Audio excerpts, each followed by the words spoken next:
Okay, so we're live. I feel like every time we go live, I pick up my drink. So we're live, and we're playing some Swords and Wizardry Complete. I'm actually doing the module called Full Moon Ransom. Full Moon Ransom, I should say. And it was from the RPG crate, which I did the first few months of. So it's a pretty cool little module that sat around for a long time in my pile, and now we're going to run it. It should be kind of fun. It's October, and it's kind of scary. Essentially, the town of Deren, which you're heading towards now, has been plagued over the last year with kind of a strange phenomenon. Once a month-ish, on the full moon, a decaying hand reaches up from the oldest gravestone in their cemetery, which is down the street, with its palm up in the air, and requesting a tribute. And I mean, they know this because when it first happened, it had a note on it that said, "Give me a tribute or we're going to kill you." And each month they put jewels or gems, because that's what it asks for, onto the hand. And if the hand is satisfied, then life goes on. If it's not satisfied, or if they don't do it, or they just ignore it, somebody in the village dies within the next 3 days. So this has been going on for a little over a year. So far, 9 people have died, so they're really getting concerned. They keep giving tribute every month, but it seems like the hand wants more and more, so they're unable to do it, and they're starting to use up all their money. So they've reached out to to locate some. You were probably in a more of a large town, several miles away, maybe like a few days' journey away, when you saw this posting, 500 gold pieces, which is a lot of money, to come take care of this problem. So you guys are heading down the road. It's a fall afternoon as you're heading towards Daeron, and we can kind of run through and do a little character intros. We can tell me who you got and what you're going to do with your 500 gold pieces. I guess I'll start with my right today to be different, and that's Marcus. Tell us about your character. Okay, I am playing Crinroy. He's a 5th level thief, a neutral guy. He's quite short, quite thin. He has a scraggly beard, scraggly, almost stringy black hair. He's a bit of a shifty character. Not very wise, not very high in constitution either, but surprisingly nimble. And you'll see him wearing just travel clothes under some old leather armor. Nothing fancy. He has a short bow, short sword. He's wearing a cloak, with the hood on it and all this. Yeah, and that's Crinroy. Nice. And traveling along with Crinroy is Crystal. Tell us about your character, Crystal. I'm playing a male fighter named Von Gelf Mojenkinson. He is a warrior from distant lands. He likes to drink mead and lay to bed the pretty women. When he gets his 500 gold pieces, he will buy a goose downing bed that women say they love, and he will take to bed many women with him in these goose sheets. I can't say that's money wasted. How about Carlos? I will be playing Vato. Vato is a level 4 fighter. He is pretty tall, about 6'2", pretty wide as well. You would usually see him in a leather vest with no shirt underneath that has fur kind of sticking out from underneath. He's got short hair that's a bit messy, and he's kind of dark-skinned. He's got really big mutton chops that the tip almost comes, it looks like it's almost going to touch his mouth. And he actually has some really strange-looking symbols that aren't very familiar to anyone, all down his arms. And he carries his two-handed sword across his back most times. Nice. All right. So your group is approaching Daeron, and like I said, this is mostly farm country. So you had to travel half a day or so to get here. And you can see the main part. You pass some farms as you go. You even pass the graveyard. That's probably where the issue is. And you come to a small town. It's got maybe a dozen buildings or so. It's surrounded. It doesn't have a fence around it, although it's a relatively low fence. and right on the road is a clear gate to get in. And standing in front of that gate are two men with they have like helmets and a mail vest and spears, so they're obviously town guards. And as you approach, they kind of eyeball you as you're walking closer. And when you get close enough to address you, they say, "Oh, welcome to Deren. How can we help you?" Well, we heard that you had a problem that your guards were too afraid to take care of. So we've come here to rid you of the evils that plague your land. And then we plan to take your women. How does that sound to you, good sir?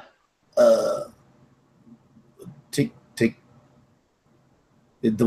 guy looks at his partner, and the one partner kind of just like takes 2 steps back and then turns and walks swiftly away from you.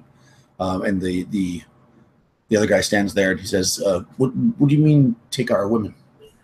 Well, I mean, I'll take them to bed, show them a good time. Perhaps I'll share some of the mead with them from my payment. Roy just starts to chuckle, kind of high-pitched. They shouldn't be getting any ideas, though. I love my mead more than I love my women. Well, I don't know where you're from, but that type of talk is considered quite rude in these areas. But if you're here to see the mayor... From a distant land called Tamriel. Just goes with the territory of being a hero. Okay, if you're to see the magistrate, he will be here shortly. So,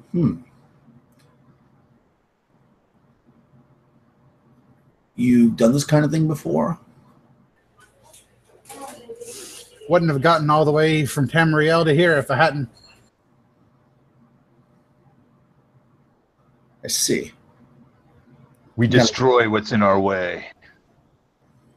He looks over his shoulder, and you can see the other guard coming back now with an older, kind of portly gentleman who's kind of finely dressed, considering that it is a farming community.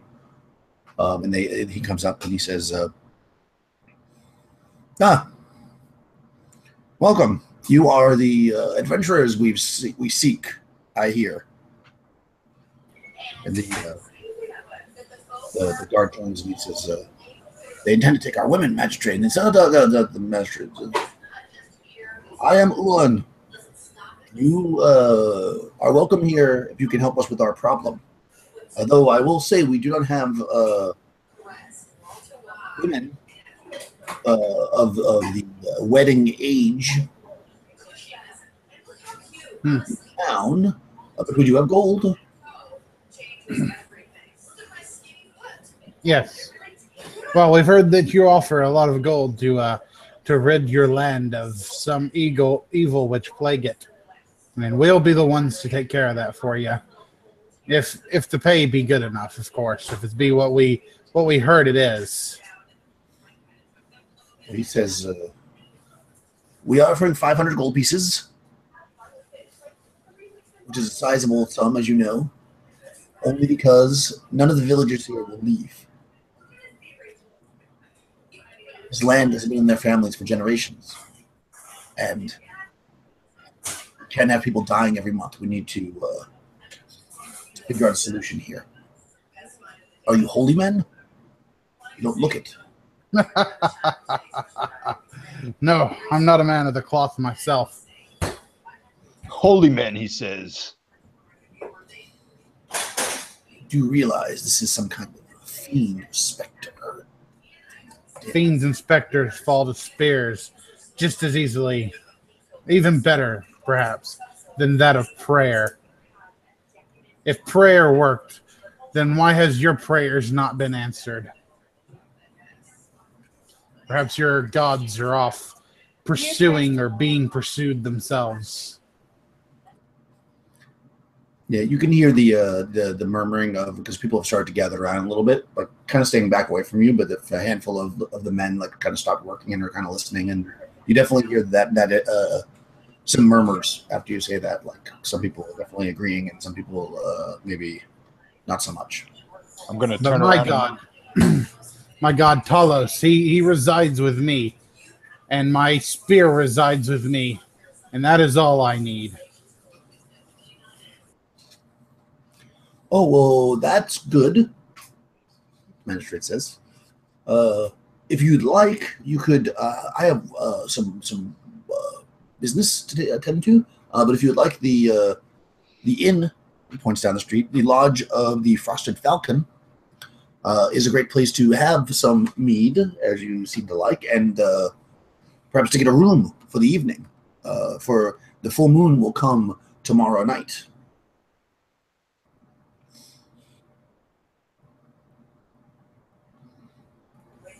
Yes. Wow. Send us in that direction. Okay, yeah, so you're basically facing into this town that is. I'll show you. All right, so this is the town.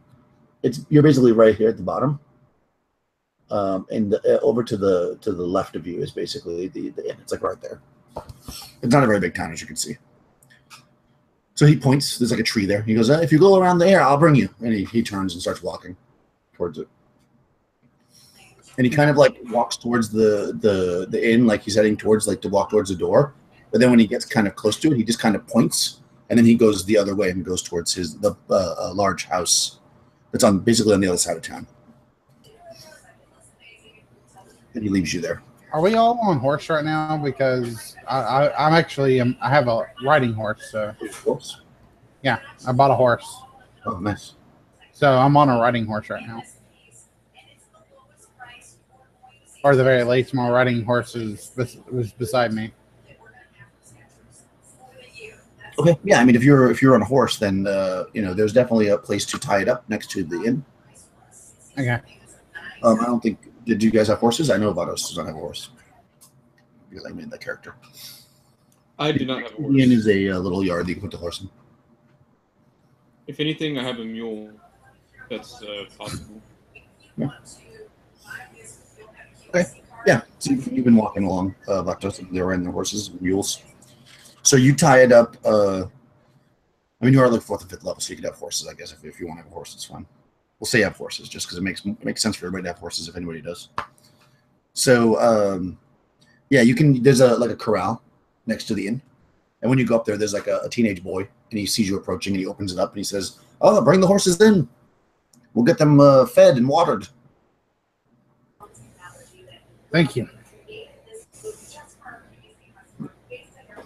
He takes the horses, and then you can see this inn is just kind of a very simple tavern type inn building. Big doors in the front, that you can walk through if you'd like. The town itself. So again, you're looking at it. You kind of came in and you went to the left, and this inn/tavern is there. If you had gone to the right, that's where the mayor ended up, or the magistrate ended up going. It's almost an identical, like a big building over there. It's like the town offices. Down through the center, you see there's like a well in the center of town, and there's a handful of houses around. And at the very opposite end of where you came in is a church.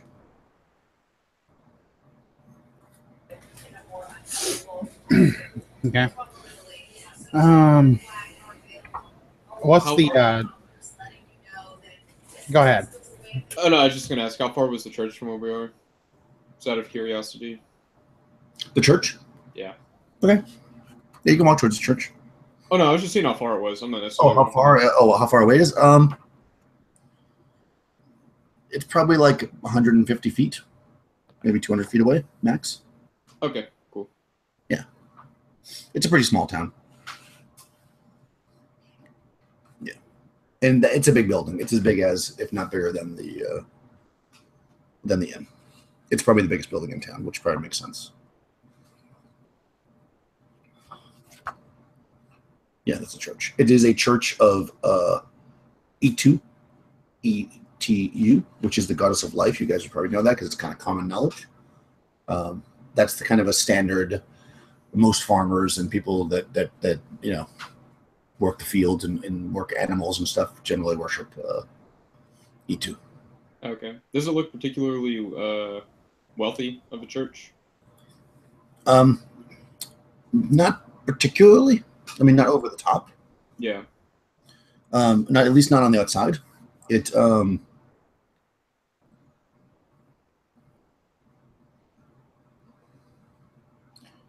is 2 stories.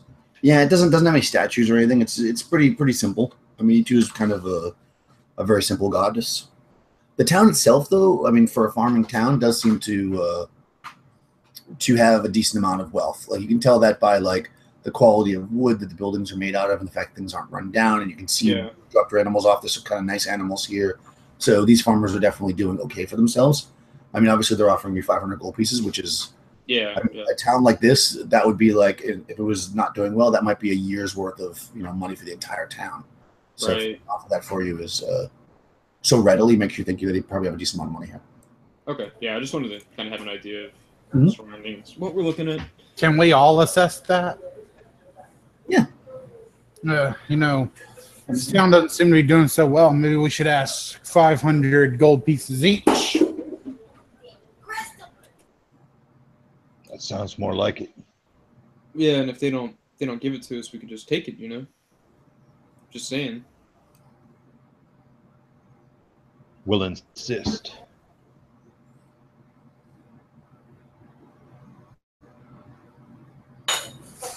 I'm sorry, I didn't catch that. I had someone yelling at me. Do you want to go into the tavern, or you're sitting in the street having this discussion? Oh, yeah, we can go into the tavern. Cool. Yeah. So you go into the tavern. It's it's a decent tavern. It's a big open space with a bar. And as soon as you go into it, the lady who I flipped the page, so I lost her name. She introduces herself as Kelly. She comes forward and she says, "Hi, I'm Kelly. Welcome to Deren and the Lodge of the Frosted Falcon. Do you think you'd be spending the night? Do you want a drink, some food? How can we help you? Want me to take those weapons? You can put them over there in the corner, just like a rack." I'm going to hold out my dagger, and if she reaches to grab it, I'm going to pull it back real fast and start laughing. Tuck it back in my belt.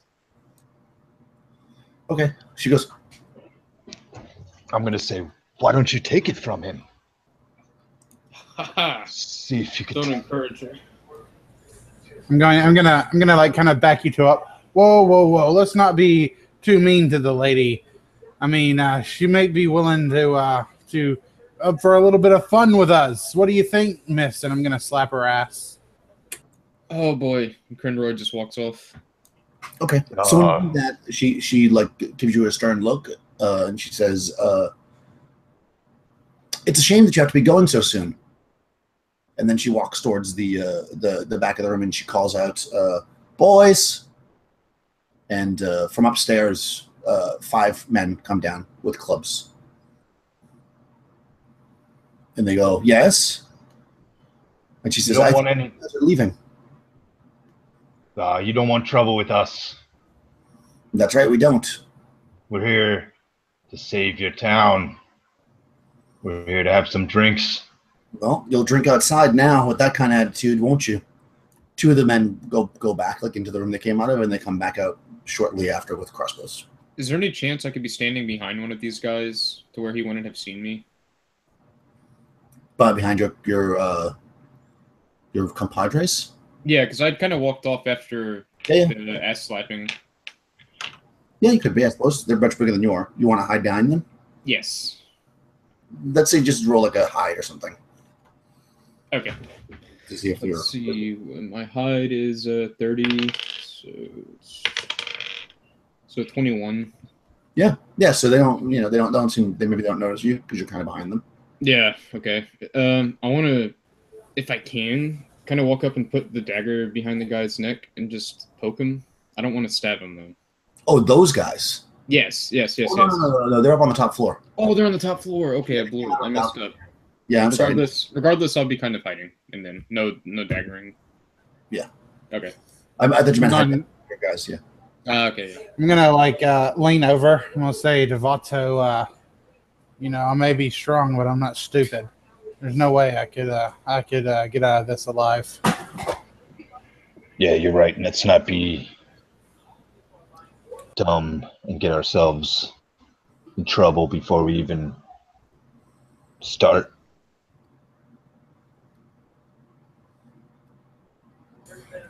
All right. I apologize for what I did. If you want us to leave, then I'll leave. Not willing to die over this. My hands up and turning to walk, but I'll ask her to if she'll bring us some drinks outside. See what she says. She just ignores you. So I just turn around and shit, get it, forget it. Yeah. You hear as you're walking out, you hear footsteps coming down the stairs, and if you were to look back over your shoulder, two of the guys with the clubs just come down, and they're just now on the main part of the floor, while the two people with crossbows stay up, and then one goes back into the back. So yeah, so you're outside. Well, there seems to be a stuck-up town. No town from where I come from would act like this. Yeah, they've definitely got a stick in their ass. Well, their attitude will change once we get rid of that evil from their town. If we decide to do it at all. I kind of need the gold. I'll be honest. Gonna need the gold right now. As do I and Crinroy. Yes, I agree. I will have them kissing at our feet. Yes, totally agreed. Well, if we can't go in the tavern and get drunk, we'll might as well get started on this. What you say, boys? Well, we have no other option. Absolutely. Where should we start, Von Gelf? I say we inquire in this church over here. All right. Lead the way. Let's see what they say. So Bato turns and starts heading in that direction. Okay. You guys notice too now that one of these guys with the clubs comes out and just stands on the porch of the inn. And he's just watching you. Damn, they really don't want us in there. Well, he's making sure you're not going to come back and try some shit. Yeah. Well. Yeah. Yeah. She doesn't take any shit. So yeah, you walk up to as you're walking through the center of town. You pass by the well, and you can see next to the well is kind of like a post with notices tacked up onto it and stuff. You know, where people put like things for sale. The houses that are on the sides of the kind of the main street have like little stands in front of them selling fruit and stuff, and they trade with each other. And you're kind of walking through the town, and things are bustling. They're kind of looking at you. Nobody's really talking to you, but they're definitely taking notice of you and kind of maybe staying away a little bit because you're looking a little fearsome. So you walk up to the church, which, like I said, is a 2-story building. It's pretty large. Has big double doors in the front, a couple stairs to get up to go into it, and the doors are open. They're wide open. And if you were to walk up and look in, you see it's just kind of a big empty space with the large empty space with just the chairs, like benches, so you can worship, and like an altar in the front where there's like candles and stuff burning. And you do actually see, let's see, he is,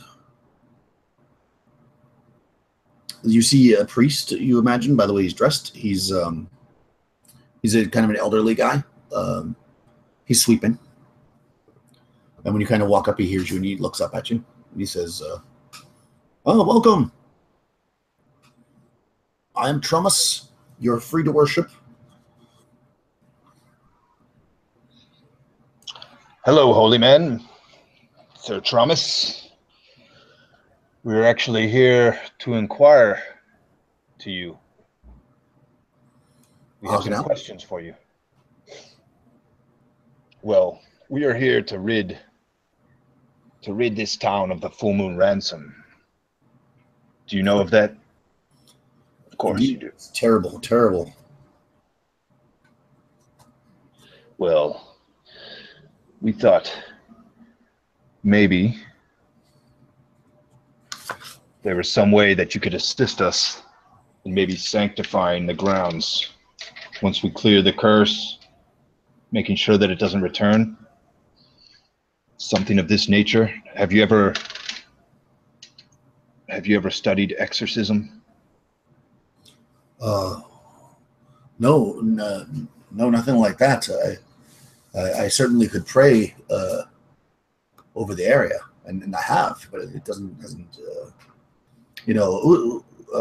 E2 is the goddess of life. She's not the goddess of death. She does not have such power in those domains. Well, that's why we are here. How about blessing our weapons? Could you find any benefit in that? That I could do. It would be best to do it at sunrise during the services, but I could do it now if you needed. I think it'd be better now. We're going to be investigating this tonight.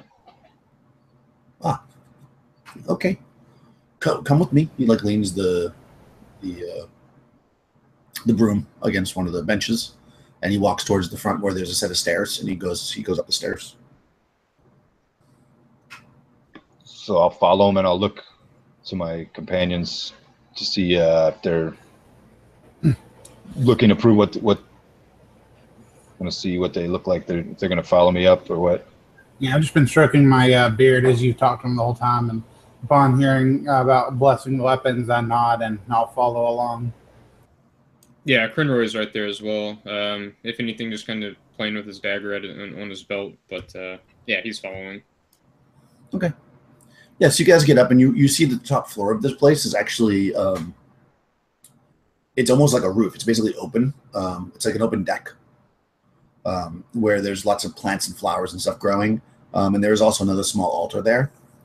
And he goes up and he kind of goes underneath it and he pulls out like a bag of soil. And he says, if you will present your weapon, I will bless it.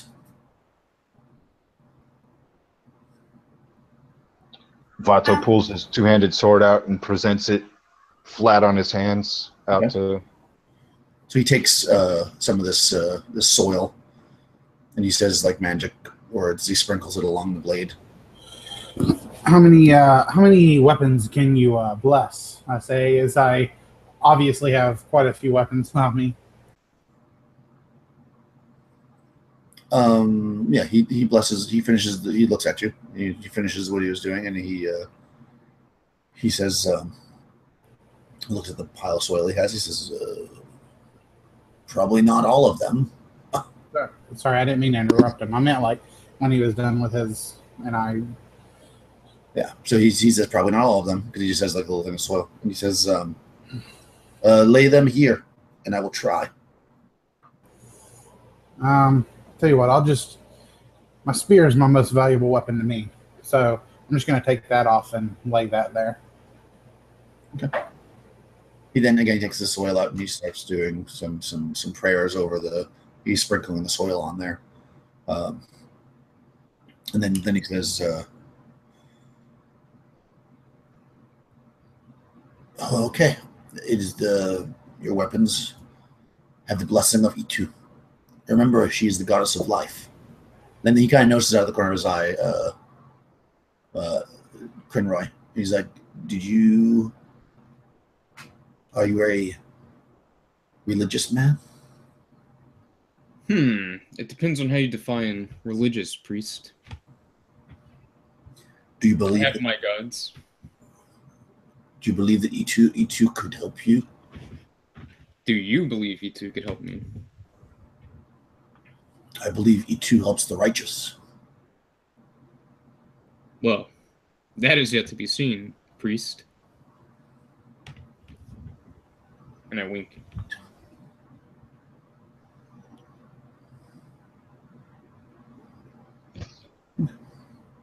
So he rolls back up the bag and puts it under the altar.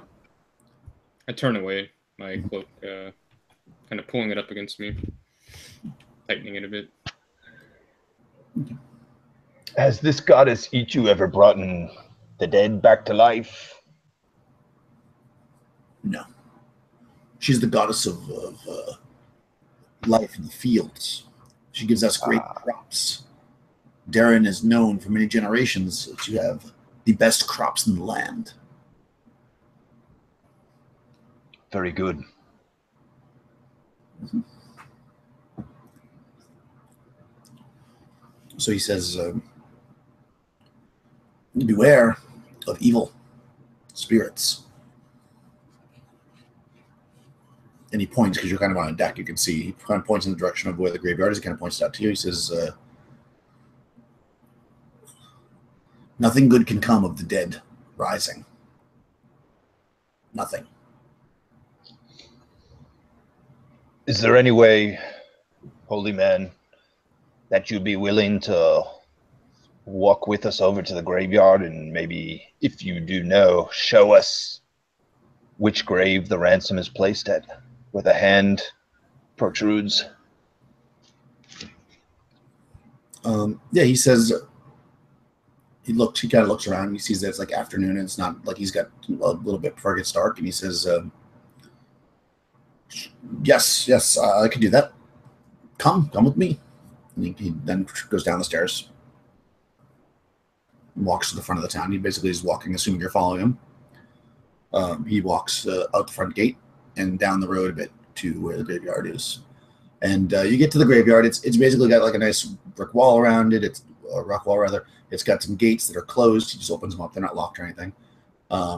And it's, it's a pretty spacious place, and you can see hundreds of graves. This is a very old graveyard for sure. And he walks you kind of up and through and all the way kind of to basically the back. And he points out a very, very, very old gravestone that doesn't even look like it's marked at all. It's just literally a stone. And you can clearly see that that all the graves around here that are in this general row are very, very old, but this one, the soil is like churned up and stuff, where the other ones are not. And he says, "'Tis from here that the hand rises every full moon." And he reaches in his pocket and he throws some soil on it. And he says a few spiritual words or whatever, and then he takes like 2 steps back.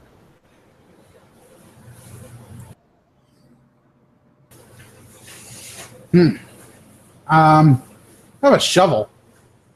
I'm gonna grab my shovel. What do you think, boys? Should I dig it up? Well, I'm not getting my hands dirty. You're a big guy. What do you think, Vato? Think it's a good idea? Yeah, let's do it. All right. That's the first step. He kind of starts to take 2 steps backwards, and he says, "Good luck. May Ito guide your path and free us from this. You are brave warriors. And I'm just an old man." And he turns and walks away. Right.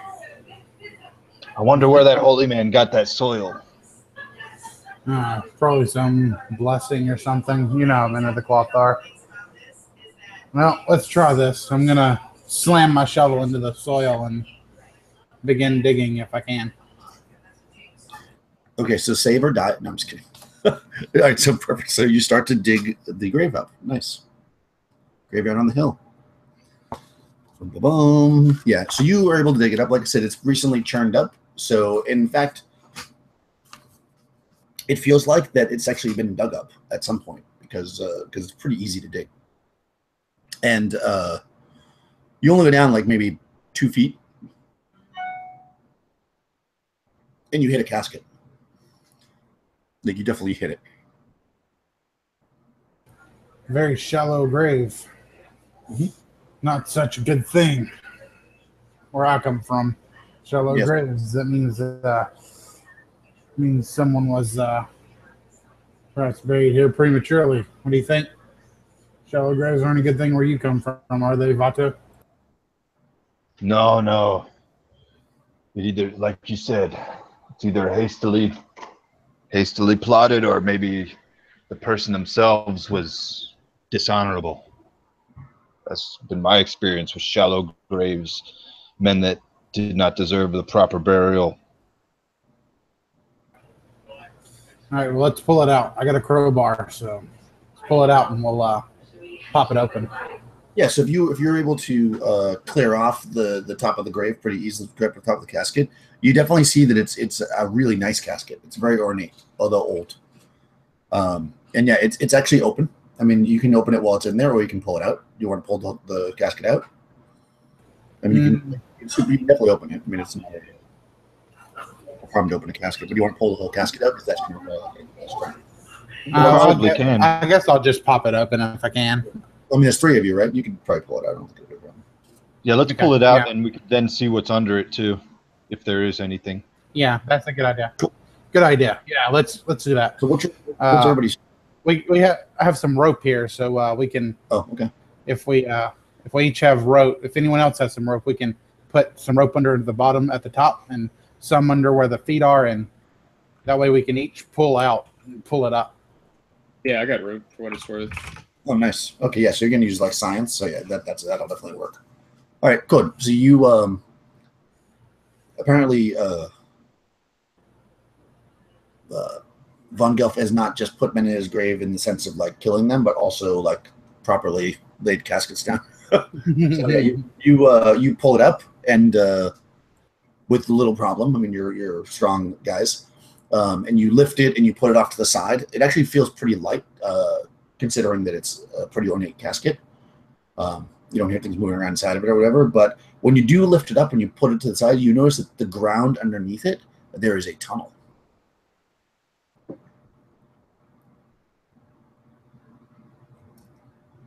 Would you look at that? Now there's something interesting. Let's pop open this. I'm sorry. Go ahead. Go ahead. I'm sorry. Let's pop open this casket, and then we can see about going down in that tunnel. Okay. Yeah. Sorry. What it is, the tunnel is like, it's like a crawl tunnel. You'll have to definitely get on your belly and crawl through, but it's clearly a tunnel. Could be maybe a person could fit through it for sure, but not like walking. I mean, it's like a crawl space. So yeah, so you grab the side of it, and like I said, it's open. So you flip the casket open, and it's empty. There's no bedding inside. There's no body inside. There's no bones. It's just empty. Is there a hole where something could have gotten through into it? There's not obviously a hole, but since you know to look, because there's was there a tunnel underneath, and you feel around a little bit, there's a false bottom. So like you're like, there's no hole in here, but then you grab the side and the whole bottom flips up. So yeah, it looks like something could have pushed the bottom up from underneath and come up into the foreshore. And this is also true on the top. You investigate also the top as well. The top has like it can be slid open. All right. Well then, I guess our answers lie in the tunnel. I feel like we're getting closer to the bottom of this. Does anyone have a torch? I'll pull out a torch and light it up. Good. You might need that. It might be difficult to crawl through the tunnel with the torch lit, but well, at least when do it. Yeah, you could probably crawl through with it lit. I'll just roll something and see. Because it's you're like on your belly, so you can just have to put it in front of you. I at least want to like put it down in there and see if there's anything like from as far as the light can see. At least put it down in there and. Yeah, no worries. Yeah, so you like stick it in the hole first, which is pretty smart, and you see that it goes down, and it seems like it actually it's going away from the graveyard. So like the graveyard's this way, it's kind of going away from the graveyard, and it goes down probably like 4 or 5 feet.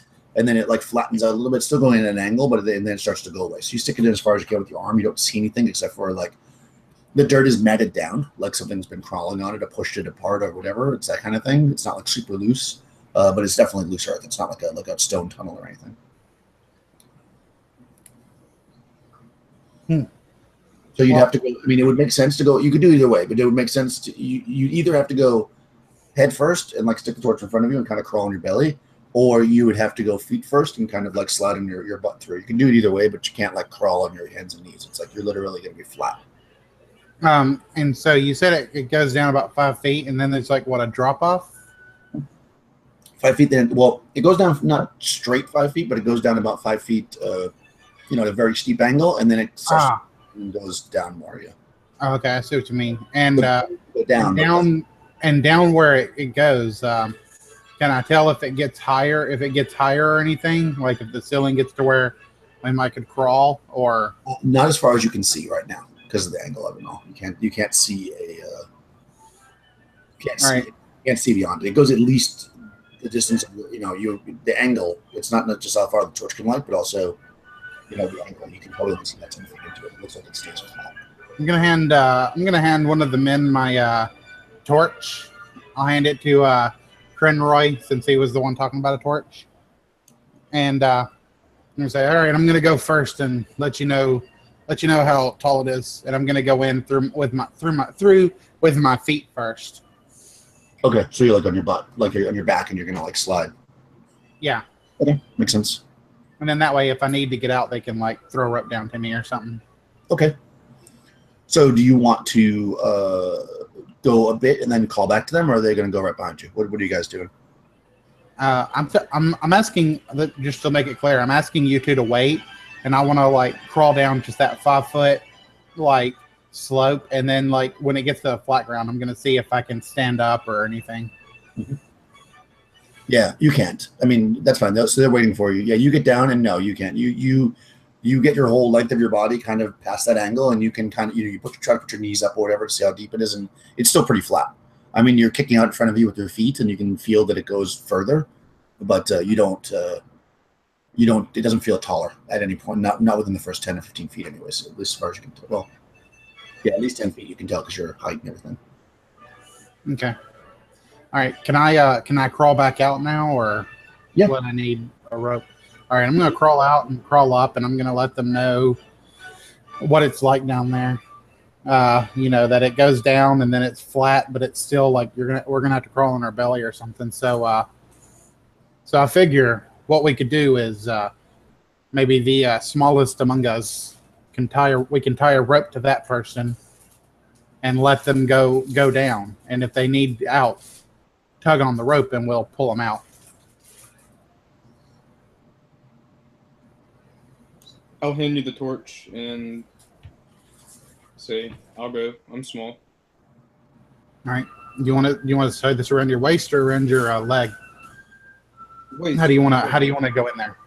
All right. Waist. Yeah. Tie it around your waist. I would suggest going in probably face first, because like once you get down there, you're not going to be able to see. I mean, you may not be able to see anything anyway, but it might just feel better going face first. I don't know. However you want to do it. Yeah, face first sounds reasonable. I'll kind of peer down.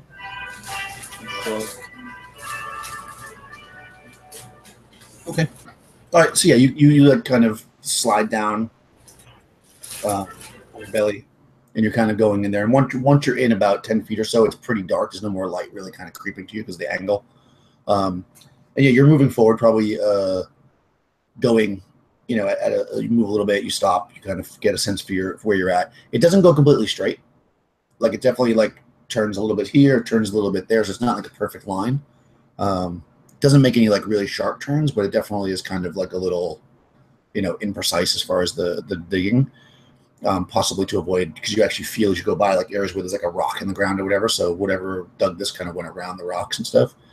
Go ahead and roll a d6 for me. Who, me? Yep, you're the only one there. All right.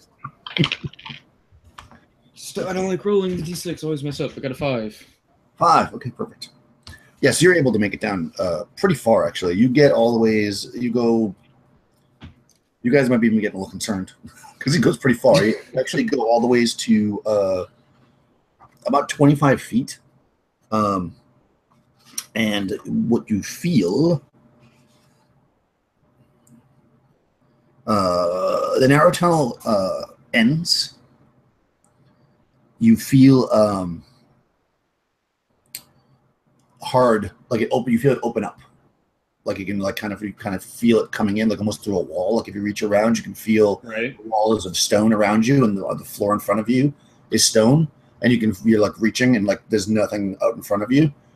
I mean, you may be like a foot off the ground, basically, from where the tunnel would be. So it apparently opens up into a either a room or a tunnel or something. And you hear. Oh, you don't hear because you rolled a 5. You don't hear. So we'll just now I'm gonna roll surprise because you didn't hear them ahead of time. Yeah, you are surprised. Okay, so smooth stone under your hands and feet tell you that you're in a place created by craftsmen, perhaps stonemason. The sound of movement to your right immediately alerts your senses, just as you're surprised by something trying to swat you. Actually, you just make out 4 little tiny glowy yellow dots in the air. Oh shit! Ooh, that wasn't good. Okay, one bony hand rips across your shoulder, or your face, or something as you're reaching in there, and you take 3 points of damage. Okay. And you definitely know there's something there attacking you. And now we can roll initiative before anything else happens. So go ahead and roll a d6. 6. 2 on their side, so you can do something first. Okay, can I draw my short sword and swipe? Yeah, you can like move, roll forward a little bit, so you're actually in the tunnel. Yeah. You can do that. Yeah, I'll go ahead and. Yeah, you can do that, and Okay. because you're in complete darkness, you're -4 on your attack, but you absolutely can attack. Okay, sounds good. So that would actually be I have a +1, so I guess a -3. Yeah. Yep. All right, sweet. Haha, not like it matters. A total of 3. That does not hit, though it is close. Okay. Good to know. At this point, I'm gonna start shouting up. We have company down here, and it hurts. Oh, interesting. Checking this because to see if Can we hear him? Yeah, you hear him yell out and swipe. I was just checking because in VX. Should we pull you out, or should we come down there? Thumbs always go last. All right, so they're going to make an attack at you. Where are you going there? There are 2 of them. They are not at -4 because they can see. Because they're monsters. And they both hit you. Oh, Jesus. All right, so 2 bony creatures attack. Oh, one damage. Wow, that was lucky. 1 damage and 2 damage, so 3 points of damage. Yeah, at this point, I guess I'm going to yell to be pulled up. I'm just going to point out that you're standing in the hallway now, and the rope's around your waist. Right. So if they yank on it, you're going to go. Oh, yeah, it's a better Go like this. Okay, can I spend this turn, I guess, backing up, perhaps? Yeah, you can get back in the tunnel. You can dive into the tunnel, but let's roll initiative. Okay, great. 6. And 3. Oh, man. Sorry, Mark. It's okay. Oh, my God. Oh, that's the best I expect these things. combination. A 1 and a 20. Oh, okay. So 1 always misses and 20 always hits, so you got hit once.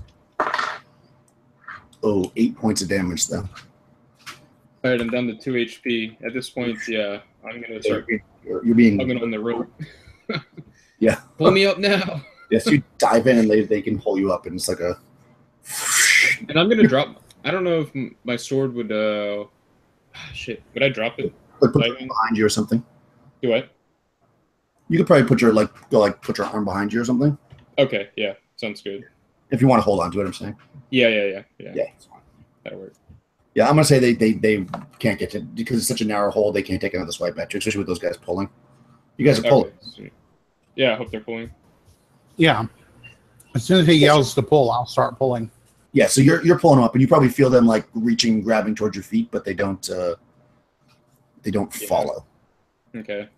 At this point, anyways, at least not fast. You definitely get up. You're scraped, I mean, from them, obviously, but also from being ripped through the tunnel really quickly. That's not exactly straight. And they pull you up to the top, and you examine. It looks like something with like really sharp nails or something like cut you multiple times. Especially that last one. That one probably hit you in the face or something. Right.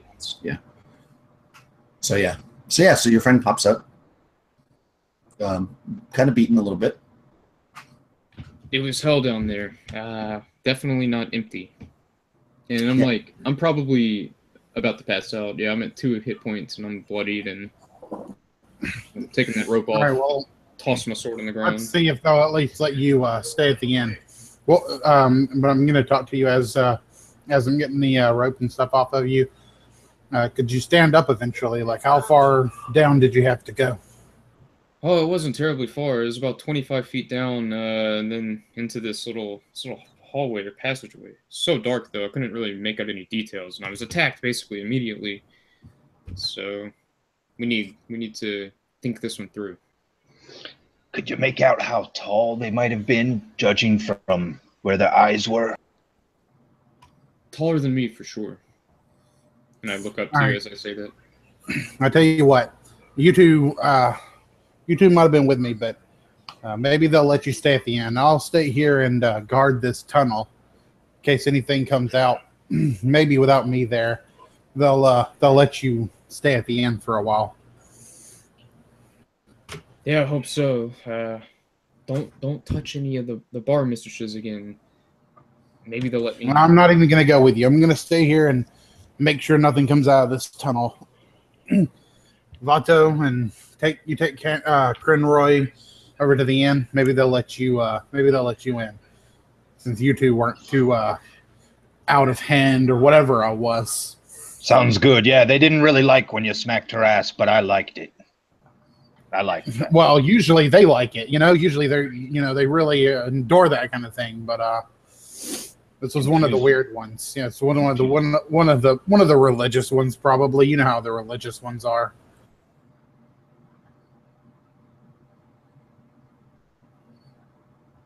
Yeah, and I'll be kind of coughing and just bleeding in general, and I'm going to start heading towards the end, towards the town. Okay, you're going to go back. Follow Crinroy. Vato and Crinroy are going to go back to the end. I'm going to pull out my spear and my shield. I'm going to kneel down at this tunnel, and I'm going to have my spear ready in case anything comes out of that tunnel. Okay. So yeah, so you're waiting. Where's the torch? You put it out or something, or you have a torch as well? I'm going to say I planted it in the ground next to me. Oh. Okay, good. Yes, you go back to the town, and the guards see you coming, and they're looking at the bloodied thief there, and they kind of look at you, and one of them immediately dashes off to where the magistrate office is, and before you even get to the gate, he's at the gate, and he looks at you and he says, "What happened?" Well, I went down there and I kind of point back, half, delirious, and I was attacked by something. It was skeletal, I think. They're gonna come they're gonna come for the city now. You have to do something about it. You can't start that kind of thing then leave. Well, do I look like I can do anything about it? I'm basically dead. I'm dying. My friend needs rest. Or some medical help.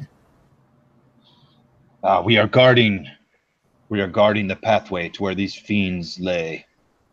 They will not get out without us knowing, and we will attack them. We will go back as soon as my friend is able. So he looks at the guards there, and he's like, the two guards. He says, "Go get more men for the gate." And then he says, "All right, let's bring you to the church. I heard about what happened earlier, and Kelly's not going to let you in the inn after that kind of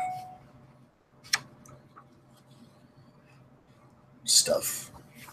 Mumbles under his breath. They bring you back to the church, and the old priest is there. He sees you. I am. He says, "Are you religious now?" Are you inhuman? I need help. "You may stay here." Any caveats? Conditions? "Well, I could try to use some healing soil on you, but only worshippers of Itu are generally healed by her. Mm-hmm. You would need to tithe, 100 gold pieces. To be sure it works. I would do anything for E2. And I kind of bow my head slightly, blood dripping to the ground. Well, you are going to be rewarded for this task, are you not? Yes. So if you were to give 100 gold pieces to the church... I see what you're getting at, priest. We'll make it 150 if you do a good job. His eyes light up. He says, come, sit down. I think I have some holy water somewhere. Yeah, I'm gonna go plop myself down somewhere. All right, so I'll stay close by, close by Quinn. He goes into his back office and he comes back out with a bottle, which is in fact a healing potion, but I don't know how that works here.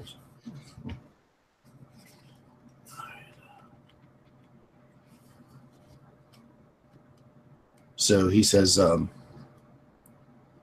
this holy water was brought from the purest stream blessed by Itu. You should take note. I only have one. Give it to me, priest. Yeah. He gives you the potion, which you drink, I'm assuming? Yes, absolutely. Okay. And, 5 and 4 plus 2. 11 hit points are healed. Nice. Okay, cool. So that'll put me at 13 of 16. Yeah, you feel the wounds close up. He takes them off. Oh, priest. E2 is a very generous goddess, is she not? Goddess, yes, indeed. Just remember the promise that you made. I will walk up and put my hand on his shoulder and stare him in the eyes and say, "Of course I'll remember."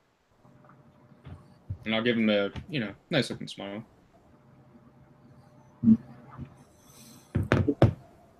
So while that's going on, you're actually watching the hole. And you start to hear the sound of earth being moved inside the hole. All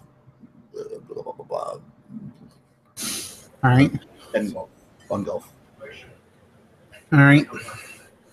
Yeah, I'm gonna secure myself. I have my shield in front of me. I have the torch planted sort of in front of me, next to the hole, so I can see in. And I'm gonna bring my shield up in a defensive position, and I have my spear raised next to the shield, ready to stab whatever.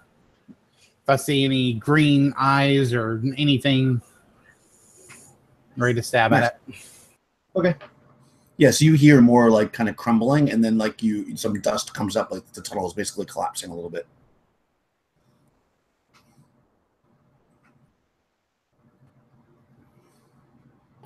It's collapsing a little bit. Yeah, like they collapsed the tunnel. Oh, they collapsed the tunnel. Mm-hmm. So I just see the tunnel crumble in. Yep. Huh.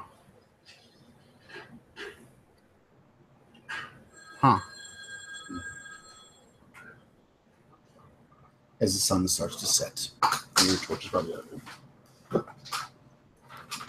All right, before the okay. Well, before the torch goes out, can I throw my spear on my back and use what's left of the torch to light another torch so I can head back to town? Yeah, of course.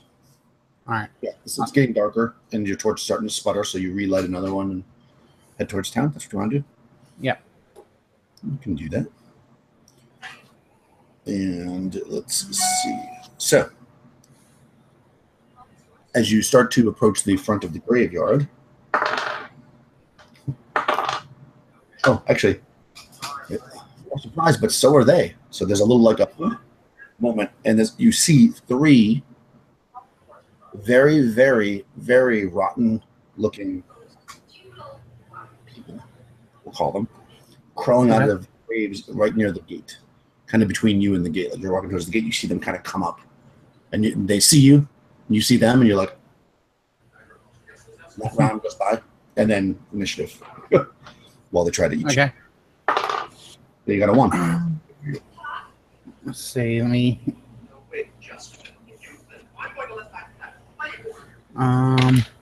4. Nice. You go first. So you see 3 zombies. Nice. And you said they're just coming out of the grave? Like, are they still down in the grave, or are they fully out now? No, they're out. They're like coming from behind the graves. They're basically just in front of you, like maybe 15 feet in front of you. You can Okay. move them if you want. Or whatever. All right. I'll let's see.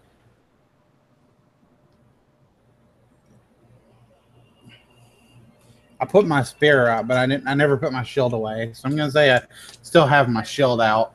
I was running with my shield to my side and the torch up. Mhm. So I still have my shield. Yeah, makes sense. And so I'll push in with the torch and try to set their clothes on fire or something. Cool. Yeah, you want to hit them They're with dried torch? up corpses and stuff, so I figure it should be easy to shove a torch there and maybe light them on fire or something. Yeah, go for it. All right. So make a melee attack. Let's see. Nat 20. Nice. That hits. So do D4 damage anyways, and then actually do D4 and D6 for the first. Do a what? D4 and then a D6 for the fire. Okay, nice. That's a D4 for the torch, and 1 for the fire. Okay, so 5. Okay. So I managed to like shove the torch straight in its face, and a few flames just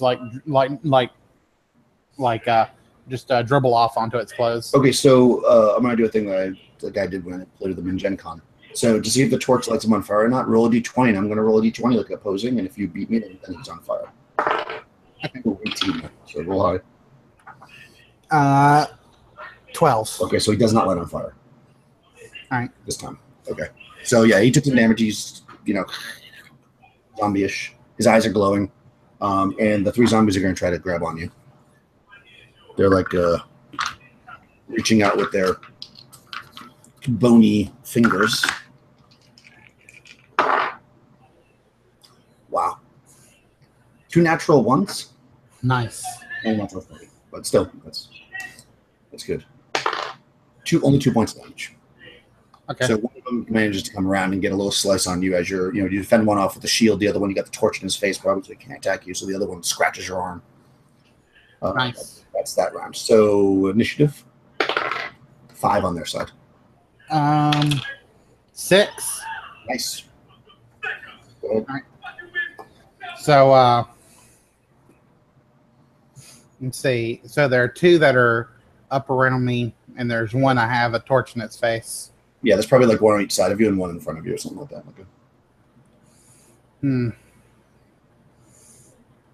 Let's see.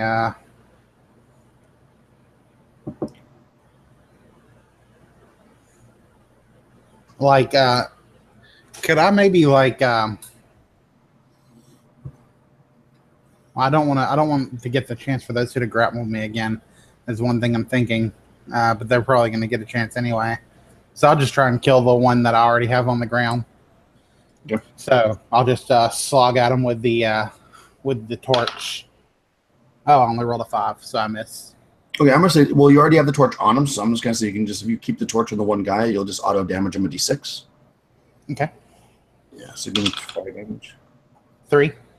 3. Okay. So and then we'll do the d20 thing again to see if he catches on fire this round. 16 on my son. 4. Okay, so now he's still not on fire, but you get the torch like jammed in his skull. He has a fireman's outfit on. Yeah, exactly. He's got the most Non-flammable clothes ever. Okay, so the three of them are going to strike out at you again. What's your AC? You have good AC, so I don't know if they hit you. AC is 4. Let me get my little chart out. See, when I roll 1s and 20s, then I always know if it hits.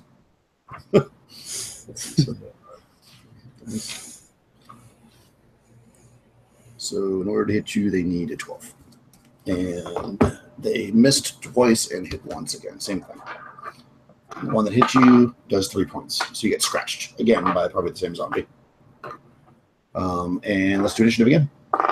4 on their side. 5. Oh, I'm just winning by 1. Cool. Okay. So I'm just gonna keep up my same tactic, I guess, of trying to smack this guy with a torch again. Okay. Yeah, if you leave the torch on, you can just automatically do a D6 if you want. I mean, can I still try for the D4 or? Yeah, if you try to swing at him, you miss it, then you won't get the D6. That'll be the trade-off. I just didn't say it first last time, so I let you have it. Okay. It's a risk, but it'll do more damage if you do hit him. Yeah. Can I determine by looking at him how hurt he may be, or he looks pretty hurt. I mean, he's falling apart. Okay, I'm just gonna keep trying to catch him on fire. Okay. So I'm gonna keep the torch inside of him. Okay, so roll D6. Shove it down deeper into his throat with 5 points of damage. Oh wow. Okay. Yeah. Yeah. All right. Roll D20. See if he catches on fire. And okay, 13. That's 12. 13, nice. So I shove it down deep enough that it gets to the cloth inside of his fire coat. And yeah. All right, so now next round he'll automatically take that damage even without you keeping the torch on him, so you can do something else with the torch if you want. Can I let go of it at the end of this turn as like a last action or whatever, so I could pull a weapon next turn? Yeah, you can do that. Okay. Leave it inside of him. That's fine. All right, so they haven't gone, so they're going to attack again. 2 hits this time. You were so excited about the fiery guy that got around you. Yeah. 5 and 3, 8 points. Nice. Okay. Right now, back at the church, they get their feet up. He's drinking a healing potion. Yeah. Well, okay. Maybe they'll at least say I died honorably. Right. Next round, 3 for them initiative. 1, so they get to go first this time. Okay, they're on all tree shot 3. Oh well, I know I'll assess the damage on your turn. Wow. Okay. 1, 6, and 8. No hits. Okay, so they all right. Cool, they all missed. All right. 1 second. Roll damage on the guy that's on fire first, just to get him out of the way, just in case that kills him. Do the damage on the fire guy. Is that the D6? Yeah, go ahead. Okay, that's 4 damage. Okay, yeah. He really engulfs in flames and steps 3 steps backwards and falls on the ground. Nice. So he's on fire on the ground, out of combat. But yeah, you can definitely draw your weapon and attack this round. You'll just be -2 on the. I'll use that Lamentations rule. Okay, cool. What's their AC? Their AC is 8. 8. Okay, so I need a 9 to hit them. Ow!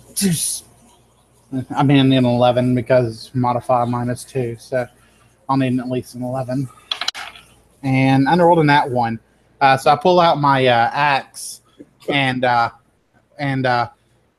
just kind of take a step back, trying to be defensive, and I'm kind of tripping over myself now, trying to keep my defense up. Okay, nice. Okay, next round, initiative 4. Oh. 4. No, okay, simultaneous. You can go first. Okay, so whoever the first guy that scratched me, we'll go with that. I have my eye on him, and I'm gonna aim my axe right at his shoulder. And 19, so I managed to hit him. Nice. And I do. Let me see the axe 1d6. 6 points of damage. Nice. Very good. Cool. Yeah, he staggers back, and the 2 of them come at you with their claws. 19 and 18. That does both hit you for sure. Yeah. Oh, only 1 point. Ooh, but 9 points. Okay. So the first guy comes in, and I manage to kind of get him off of me with my shield, and he scratches my arm a little bit, which distracts me, and the other guy grabs my neck and slowly chokes me to death. All right, so what does that make you? I was at a 6 when the guy grabbed me and started choking me to death. Okay, so you're negative. You'd be negative 2. So go ahead and roll a d6. Just remember, you'll be at 6. You're not going to take the damage. Okay. 4 on my roll. Okay, so that makes a total of 6. Okay, so you are knocked out. Oh, yes, you're basically dead then. Yeah. Well, hold on. It's only for 2d6 rounds, though, so they might not actually... Oh, this is just terrible. All right. This is going to be torturous. I don't think you're not going to survive that. Yeah. Okay, so you get torn into pieces. Okay. And brought into the bottom of the grave. Actually, they leave you there. Actually, what they do to you is they take you and they... when you guys get back, I'm assuming after you're healed, you go back. Is that true? Yeah, we would start heading back. Even if Crenward didn't want to, I'd rush him. Yeah, I mean, that whole combat was 7 rounds, which is basically a minute. So it's like that. You wouldn't have got back before it was over. So when you get back, the grave that you get back to the grave to find your friend. The grave is covered in blood, and the coffin is back in the grave, and it's reburied. Make another character. If you have another character crystal, we can do so. Vato, send you. I'll roll up a new character real quick. I want to take this. But a second. Yeah, go ahead. Yeah, so that's what you see. Vato. Or I'll tell you what. I'll just use the random character generator. Oh, cool. Looks like we're missing our companion. Yeah, and the grave is the headstone is covered in blood. What happened here? I don't know. Oh, and you probably saw the dead. Well, no. They would have removed that, so you didn't see that. Well, I'm going to start pushing the dirt to the side to see whether or not the grave is back. The casket is back. It is. Yeah, it's back where it was. So I'm going to turn to Crinroy. I'm going to say, "Look at this, Crinroy. Von Gelf wouldn't have put this back here. Something bad happened." Yes, I think the fiends who attacked me ate Von Gelf. Could they actually have overpowered Von Gelf? I can't believe it. Yeah, he was a mountain of a man. It's things happen. I don't know. I don't know what we should do. Now, are any of Von Gelf's weapons around? Nope. Or, no. Well, we have two choices. Yeah, I'm sorry. You probably wouldn't know to look, but the only place was a struggle was by the gate. So you probably walked right past where the fight happened. Because it's dark now too. But nothing is around here. I mean, it's obviously disturbed because it was reburied, but it doesn't. You don't see any like weapons or anything. Well, we could look around for Von Gelf's belongings. I think we have two options now, Crinroy. We could go back in there, or we could try to coax whatever's in there out. Yeah, I like the idea of coaxing something out. We have more fighting room up here, and more places to escape to.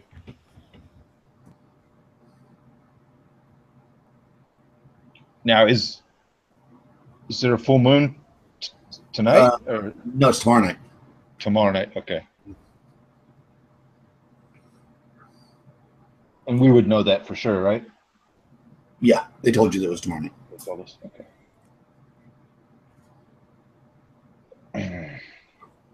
I agree with you, Crinroy. Wait and make an offering, or should we try a different route? Let me think.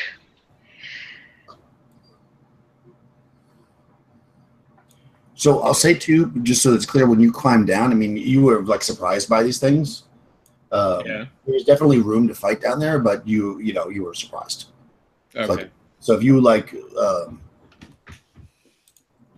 the chances of you being surprised again are pretty low now that you know that they're there. I mean, mechanically. So, just so you know that that's like you were in like a room, like a big room. So, you wouldn't. Maybe. Yeah. Maybe we could sneak into their lair. Then we wouldn't have to wait. And then they wouldn't be necessarily expecting anything. Anyone. Yes. It's a good point. To be honest, I'll do anything right now. I'm just kind of distraught that we lost Von Gelf so easily. And the fact that not only is Von Gelf missing, but also all those weapons he was carrying. Yes. I usually have a keen eye for these things. I don't see anything around here. Maybe we should search. Who knows? Those fiends could be armed now. That would be terrible. So Vato wants to take a little pass around the cemetery and see if he could find any weapons of Von Gelf's. So now, do you both have torches or lanterns, or what do you got? Because it's dark out. Well, I mean, I guess the moon's out. It's not a full moon, but I don't. Dark. Okay. I could light a torch. I could light something, but I don't have a torch. Mm-hmm. You don't have any torches either. No, I don't have any torches. So Let's just say that you have a lantern, because you're going to need light if you're going to go underground. So okay. We'll say that. I swiped one from the church. Yeah, that you got a lantern. When you realizing Look at that. Let's say we give you a lantern. What's that in your pouch there, Crinroy, you sly little bastard? You didn't ask. That dude have a torch. He had a lantern. Yeah, exactly. You're asking the wrong questions, friend. Yeah, this was a gift from the priest. You didn't see? Okay. You're very slick. It's definitely a reason why you're known for your thieving. I haven't gotten this far in life without being slick. I'll say that much. And you're both walking around looking? Yeah. Okay. So actually, Vatos, you actually you don't find any. No, you don't even find weapons. But I guess you're kind of together because you got the lantern. But what you do notice is that near the front of the graveyard, you do see some graves that have been upturned. Like the one in the back, like it looks like it's been recently dug. And also you notice now like blood on the ground and some burnt spots kind of on the main road when you walked in. So it looks like there's signs of a fight. Look at this. Oh wait, no, the Balto saw it. Never mind. Point your lantern over here real quick. Yes. Look at this blood and look at the way these graves are turned. I don't remember seeing them like this before. No. This is fishy. We're gonna have to dig with our hands, Crinroy. Well, I guess if it comes down to that. No, I'll set the lantern down, throw it back in my cloak, and I guess start digging. Okay. Yeah, you dig up like one of the graves in the front, and what you find is like a really basic wooden coffin. And again, it's not very far down. It's like maybe 2 feet down.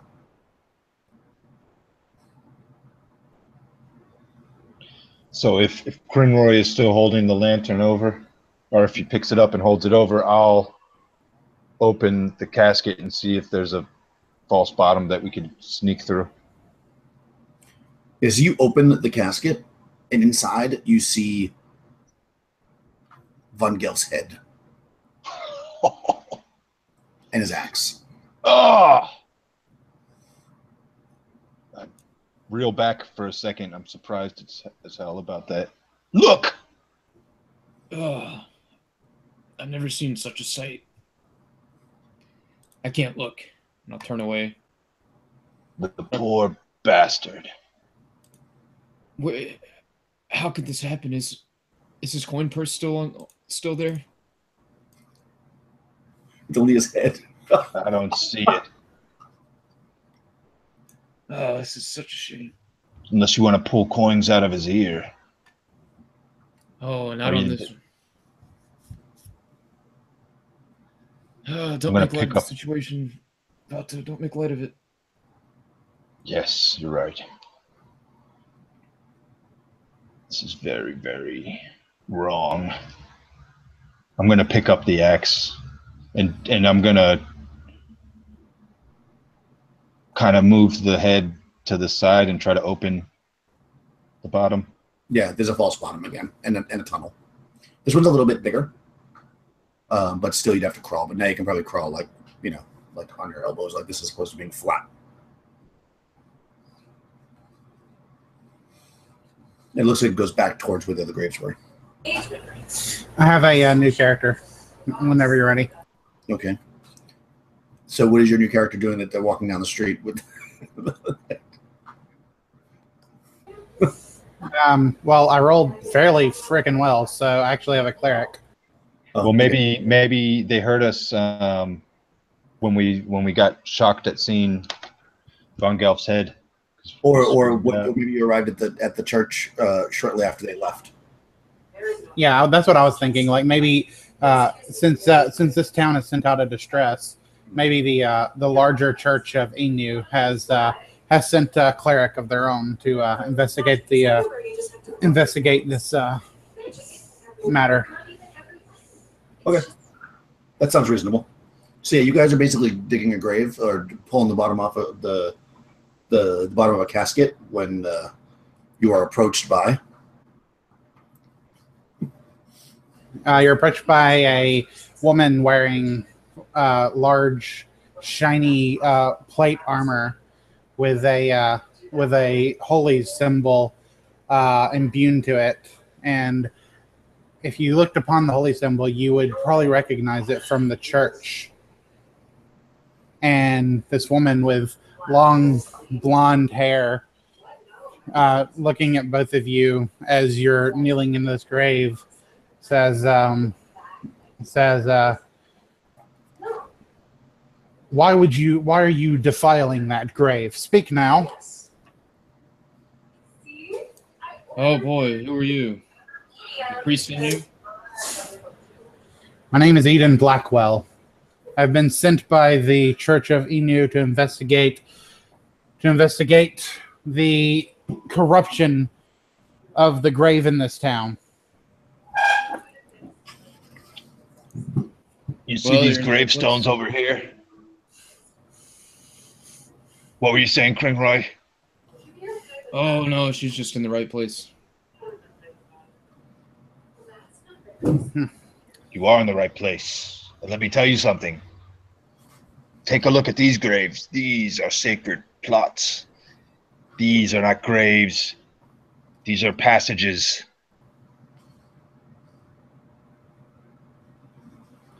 I see. Well, this is interesting. Have you been down into these plots yet?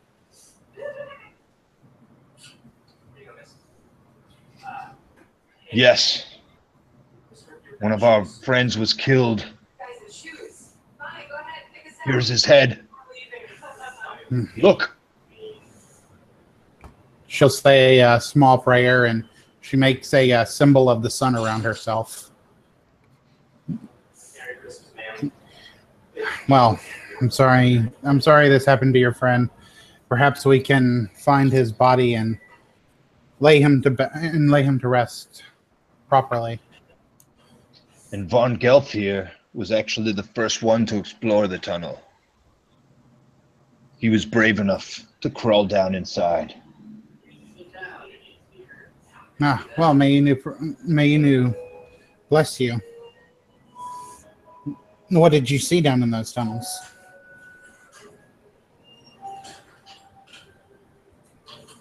I was just attacked. I didn't see much. Nearly died though.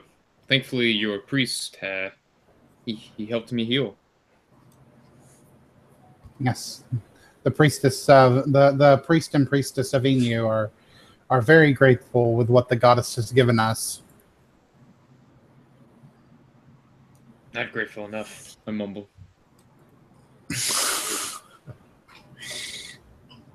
I suppose that is a matter of opinion. What level are you, Crystal? 5? Oh, I'm sorry. I'll write down my. Yeah. Well, no, I just want, as I need to see, because obviously you're going to encounter undead, so I want to just know what you're. Oh yeah, I'm at level 4. Level 4 with. Yeah. Okay, perfect. All right, that way I know what you got.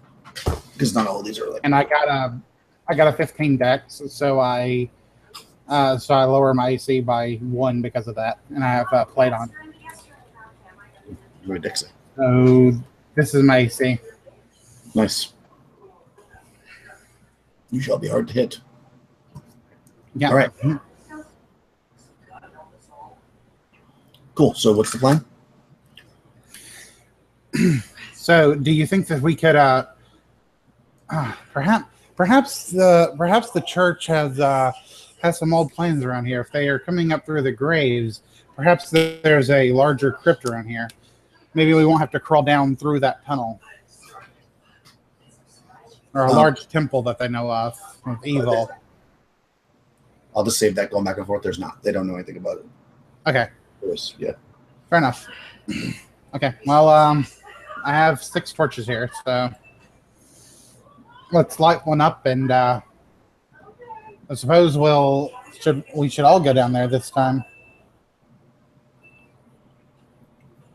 I'll lead the way with my holy symbol in front of me, and may Inu protect us all.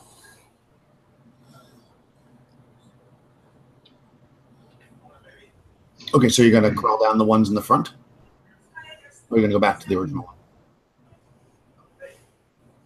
Oh, there's 2 in the front and the original? Okay, well, the original one was closed up, but they don't know that, of course. But in the front where the ones came out that attacked Vungelf, that's where you are right now. There is a tunnel here. It's a little bit bigger. You can probably crawl on your elbows. Okay. Yeah. Yeah, I'll do that. Can I have could I have like a torch in one hand and a holy symbol in the other? Yeah, you probably do that. Okay, I'll do that. That way I can kind of keep my holy symbol out in front of me. Maybe behind the torch, like having the torch out and then the holy symbol. But, that way maybe I could shift up if I needed to or something. Okay. Yeah. So you're crawling through the tunnel. What about, so what's the marching order here? We got Eden. I'll be at the back. Okay. Vato. And then Crinroy. Cool. All right. So you're crawling through the tunnel. It's dark and it's small. And it definitely smells nasty. And it goes on for a bit. Like you're basically traveling, you could guess, because it's really hard to judge since you're crawling underground, but you guess that you're probably crawling something like 200, 300, 400 feet. Like it's pretty long distance. But eventually it basically the tunnel you're in comes to basically a sharp left turn. Like basically you're coming and you're kind of reaching on. We have a torch, so you can see like there's a wall in front of you, and actually if you were to look to the right, it goes like a foot or so, and you can see that it's all collapsed. And then to the left is the way you'd have to go. It's a little bit of a smaller tunnel, and probably based on what Crenroy explained and knowing where you're going, you figure like this might be connected to that tunnel. Like basically it's a side tunnel. So you could turn that way. It's a little awkward kind of turning that corner, but you're able to do it. And yeah, after about 15 feet or so, you come out into you pop the torch out into a hallway where you can kind of quickly look around, and it looks deserted from what you can see. You've got a hallway. It's about 10 feet wide. It goes, you're kind of sticking the torch out in your head, I'm imagining, looking around. It goes to your right about maybe like 15 feet and then turns, which would be to the left if you were standing in the corridor. If you look to the left, it goes down about 25 feet and then turns what would be to the right. So it's kind of like a box, basically. That makes sense. I'll draw it for you because that might have been very confusing. Okay.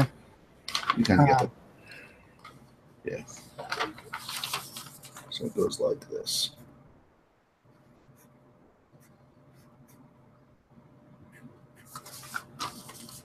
Let me see that or not. But you just came from this little tunnel right here.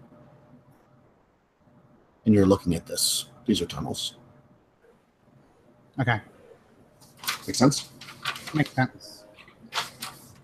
Okay, so I'll pull myself out, and then I'll wait and see if anyone needs any help getting out, and try and help them out if they do. Okay. Yeah, you all kind of climb out. You're dusty and probably breathing a little bit heavy after calling through kind of a crazy tunnel, but you all seem fine. So essentially, your drow just go by directions. It's easier. You came kind of from the north, so you can either go to the east or west, and then either one of those tunnels goes south, basically.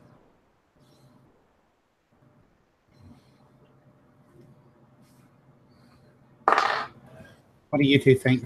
Which way should we go from here? Can I try to use my hearing to see if I can hear anything? Sure. Just, I don't know. Maybe it'll help. Yeah, makes sense. A 1, and I have a 4 out of 6 chance. Well, you rolled a 1? That's nice. Yeah. All right, cool. Yeah, you definitely hear something. Down the west corridor, you think you hear the dragging of feet. Okay, I'll say, stop, quiet. And after a few seconds, I'll say, that way, and I'll point to where I hear the dragging, and I'll say, sounds like someone's dragging something across the ground. Yeah, like shuffling. Shuffling. I'm going to slowly pull my sword out and then grip it with both hands. Yeah, and I'll be pulling out my short sword as well. Okay, and the clerk has a torch and a... Yeah, I have a torch. I'll take out my my shield with my and keep my torch in hand. Okay. What about your holy symbol you're hanging with? Yeah, my holy symbol. I'll put it back around my neck. Yeah. Like it's a necklace, so I'll put it back around my neck.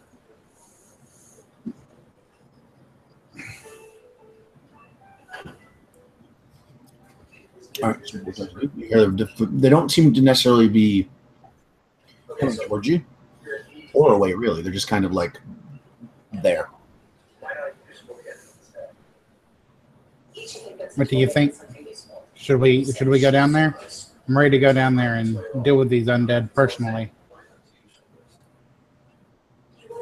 Let's go, but let us not rush and let them hear us first. I agree. I mean, I could even go ahead silently if you wish. Kind of good at it. Mm.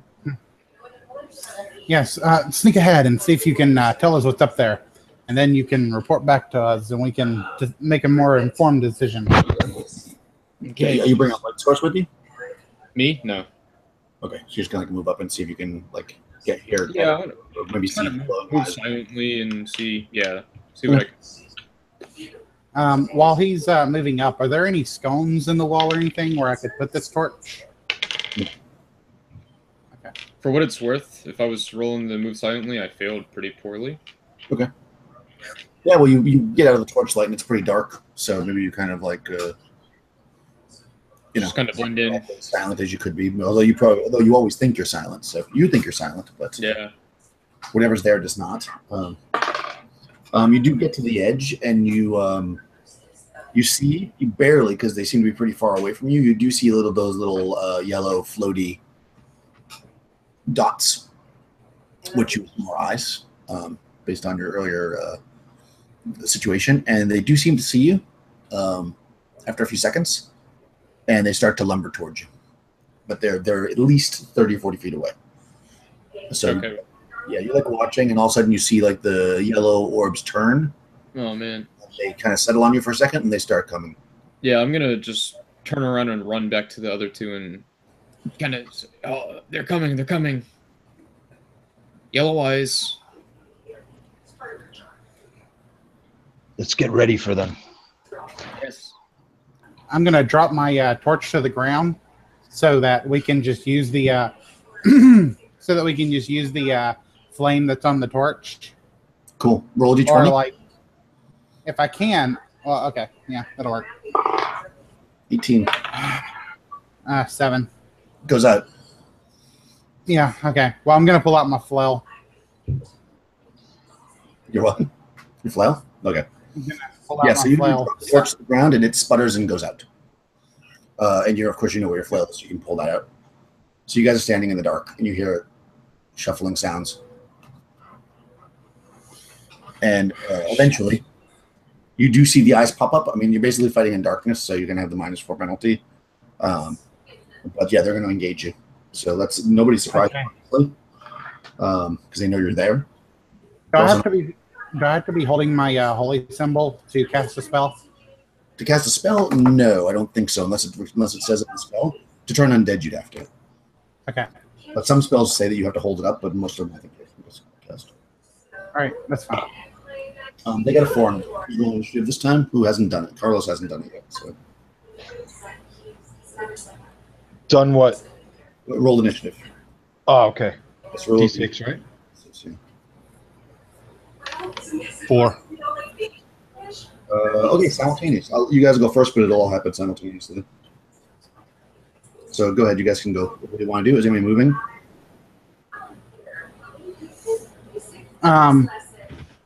No, when it comes to my turn, I'm going to cast a spell. Okay.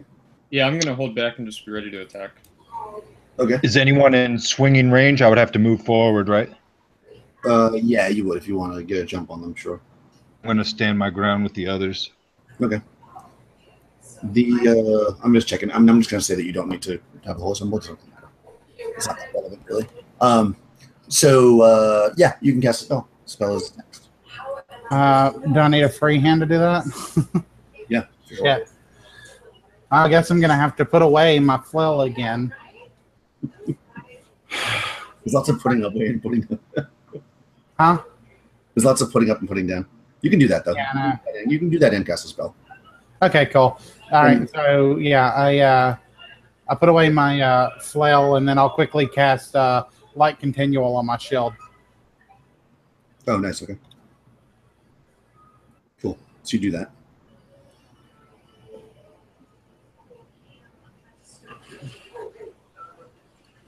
Probably because I don't think there's casting times in this, really. Yeah, not really. This is like OD&D, so yeah, that's fine. So you'll pull your flail out next round, but you cast your shield, brightens up the space, lighting up, and you see these two rotten corpses essentially coming towards you guys, and they're going to move forward. Oh, well, hold on. Is anybody doing a melee? Nobody moved forward, right? So you can't really get them until they come to you. Correct. Right. So they're going to move forward and attack. All right. Well, there's 2 of them, so I'm just going to look at this. First one is going to attack. So the second one is going to attack Sinroy.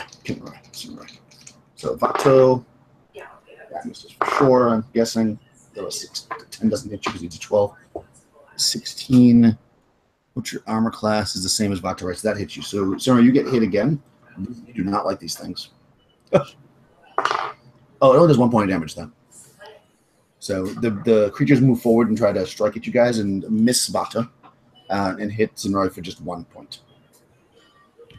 Okay. Not bad. And it is now initiative again. And it's nice and bright in here, so you guys don't have any penalty. So Carlos, roll initiative for you guys. That's a 5 for this side. 4 again. Okay, they're going to go first then. I think they'll just stay on who they're attacking, just because that makes sense.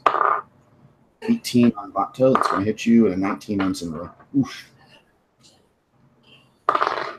3 points of damage on Vato, 6 on Sinroy. Well, these zombies do not like you. You said 6 damage on me? Yeah. Oh, damn, yeah, I'm down to 6 HP. Yeah, you're definitely having a zombie issue tonight. Yes. All right, it's your turn, though. Is anybody moving? No, I'm just moving. When I get the chance, I'll grab my holy symbol and turn undead. Okay, so that happens during spellcasting phase. So that'll go before. So go ahead and turn on diff. So you roll 2d10 for that. Okay. These guys are just regular zombies. So you might actually. What level did you say you were? 4? I'm at level 4. Yeah, I think they get turned. I think you might automatically turn. No, They get 4. turned on a 4. Yeah, so 2d10. If you beat a 4, you turn. Okay. Let's see. That's total of 13. Okay. So roll 2d6. 2, 6 total. Okay, so that's. Just need to pull up my other die. It's funny. It's just a number of creatures. I don't think it's supposed to hit. It does not matter either way. It would still be both of them. All right. They basically turn and they turn tail. So you other two guys get to have a +2 on your attack if they're leaving. Actually, since you're a thief, you can do a backstab. They're totally not paying attention to their turn. If you want to do whatever backstab. And I'm definitely going to go for the one I see Crinroy kind of struggling to stay standing. I see that he's hurt, and so I'm going to go for the one that was on him, not for the one that was on me. Yeah, and I'm just going to be attacking the one that had hit me. All right, go ahead. We'll bring an attack at +2. +2 for you, +4 for Crinroy.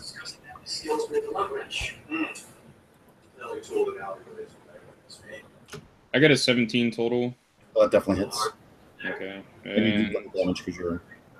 oh, double damage. Yeah, I'm Okay. going to give you backstab because it's totally not paying attention to you because it's so enthralled. So that's 8 damage. Okay.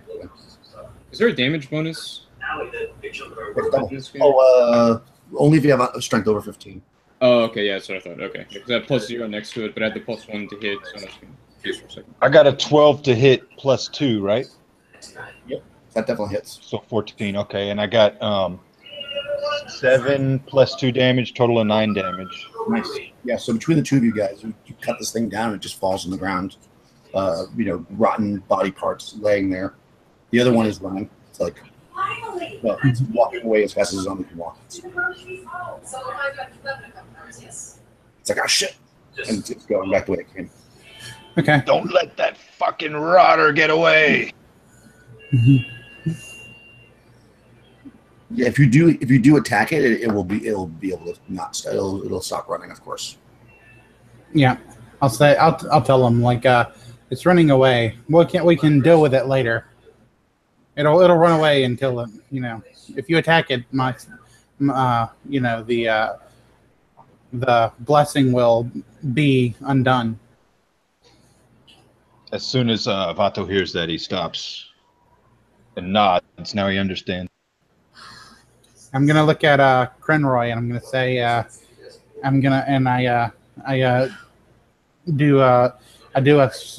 put my hand in front of my mouth. I do a small prayer, and then I cast Cure Light Wounds on him. Oh, a cleric. Let's see. I gotta look at how it's done in this one, because I was just quickly like jotting down my spells and like, okay, I'll prepare this and this and. It's a D6 +1. Is it okay? Okay. So 6. You get 6 points of health back. Nice.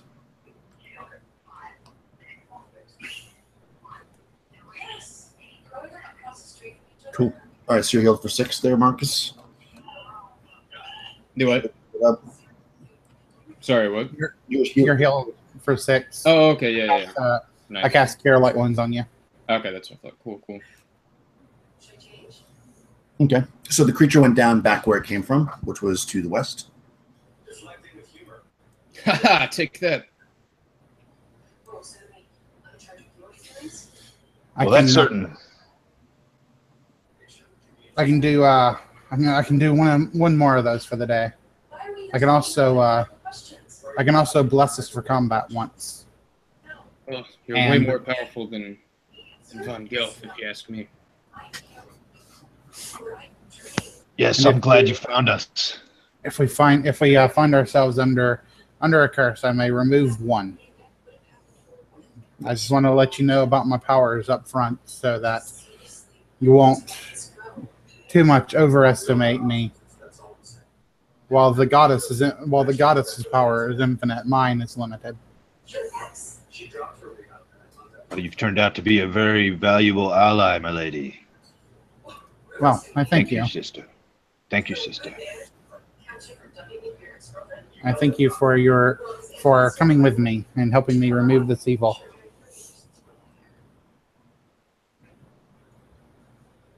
Now I'm wondering. I shall split any reward with the two of you, and the rest with the church. If any reward has been promised. Well, it's fair enough, right? I believe it was a 750 gold per person reward, if I remember correctly, but I could be getting it wrong. That seems like a lot, but I suppose whoever made that roll knows what they're doing. And what they're dealing with. Went to the east. Yes, we're heading towards the east. Let us continue. You're following the undead? Yes. Okay. Let's see where he leads us. Same Thief, yeah, Conroy, you look like the kind that would know how to find traps. How about you go first for us? Yes, I have quite the eyes, the pair of eyes, and I'll go out ahead. Kind of keeping my eye out. Okay. For traps. So you're going down the corridor, which is the one you looked down before, and you see it's going very fast. It's going as fast as it can go, but which isn't very fast. You definitely see the thing heading off away from you. It quickly moves out of the beam of light though, because the light I think goes 60 feet. Mm-hmm. So it's more than 60 feet in front of you. You're looking down this corridor. It's about 10 feet wide, normal kind of corridor. It's well hewn, definitely professionally made. And on your left hand side, as you're looking down, which would be basically the east side, you see a doorway about 10 feet down, and you see another one about 20 feet down. Okay. What was this? What was the first one? How far?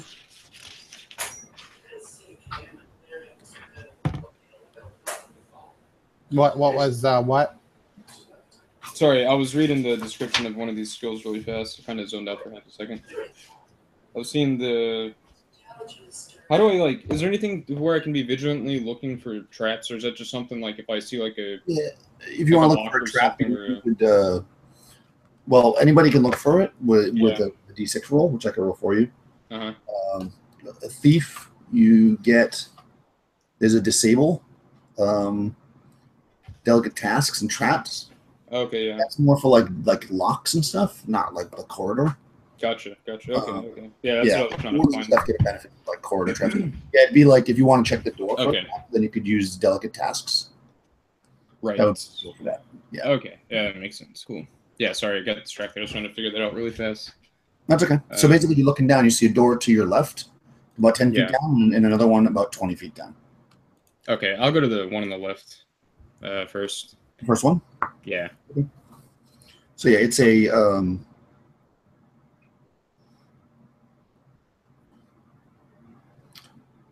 a decrepit wooden door. It's hanging loosely on ancient hinges. It is open enough to see barely beyond, so you can actually see it. The door is actually slightly open. You can kind of peek in there, assuming that when the light gets to you, anyways. Mm-hmm. It's a rectangular room, and there seems to be a block of stone in the center of it. You can't see the whole room because the doors don't open up all the way, but you kind of can see like the edge of a big block of stone, and the room it doesn't seem like you don't hear anything moving inside or see anything jumping on your face yet. Not yet. Nope. Okay. I guess I'll whisper back to the others. This looks all right for now. Do you want me to keep going? What do you see in there? Nothing dangerous. Okay, well, I suppose we can move past it, or if you don't see anything. Yes. Let me go check the next door, and I'll walk the 20 feet to the other door. Okay. All right, so you walk down the next door, which is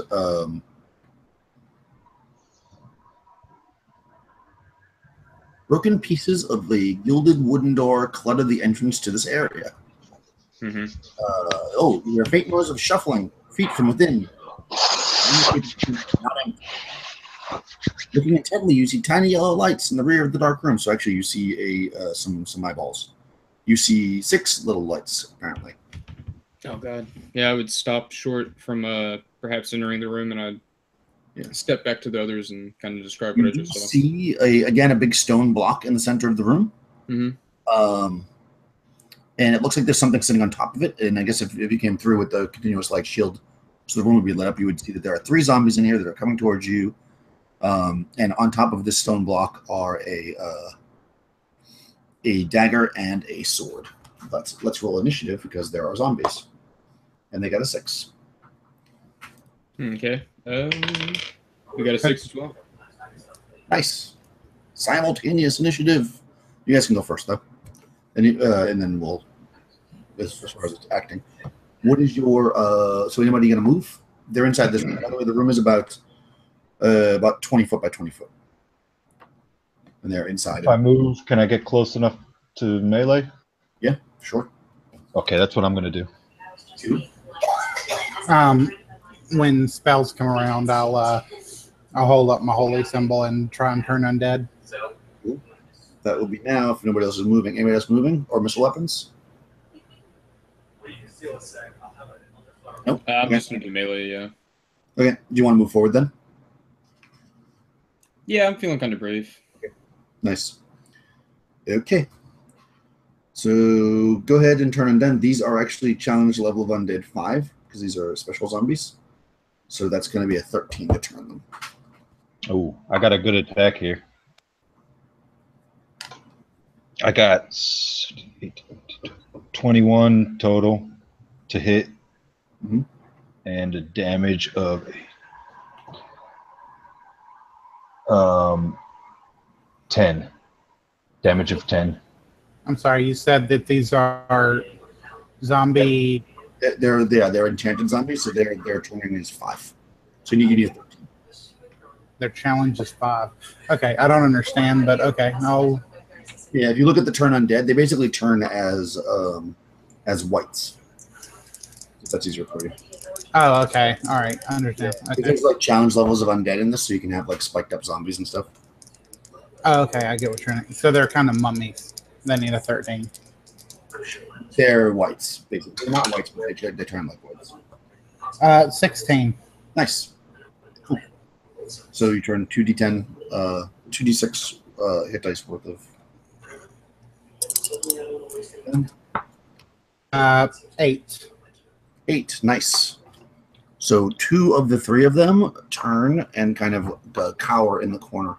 So I hold up my holy symbol and yell, like, in the name of Emu, I demand you to run. And then a light flies from my holy symbol as they cower in fear. Okay. That seems reasonable. So you're doing that. Vatos already made his attack. How much damage did you say he did? 10, right? Yeah, that's correct. Total of 10. 8 on the die. Yeah, he's still standing though. And what about? Yeah, Crinroy got a 1 on the die. To hit. So he's not it. Yeah. So Cool. All right, so they get to go. Only one of them can attack, so he's going to turn around and attack.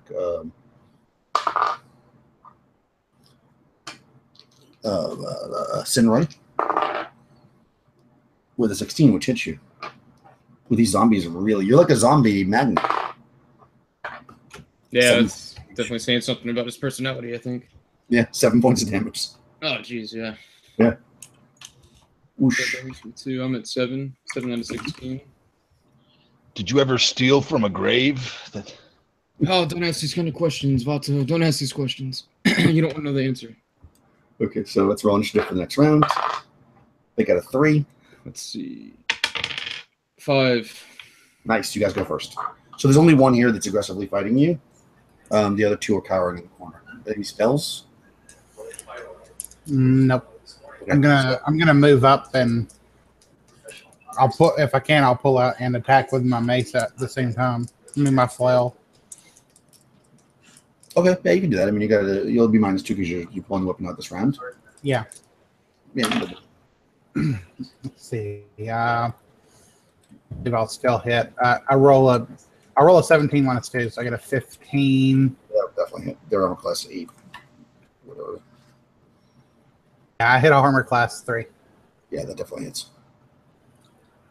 Cool. Damage? 5 damage total. Okay.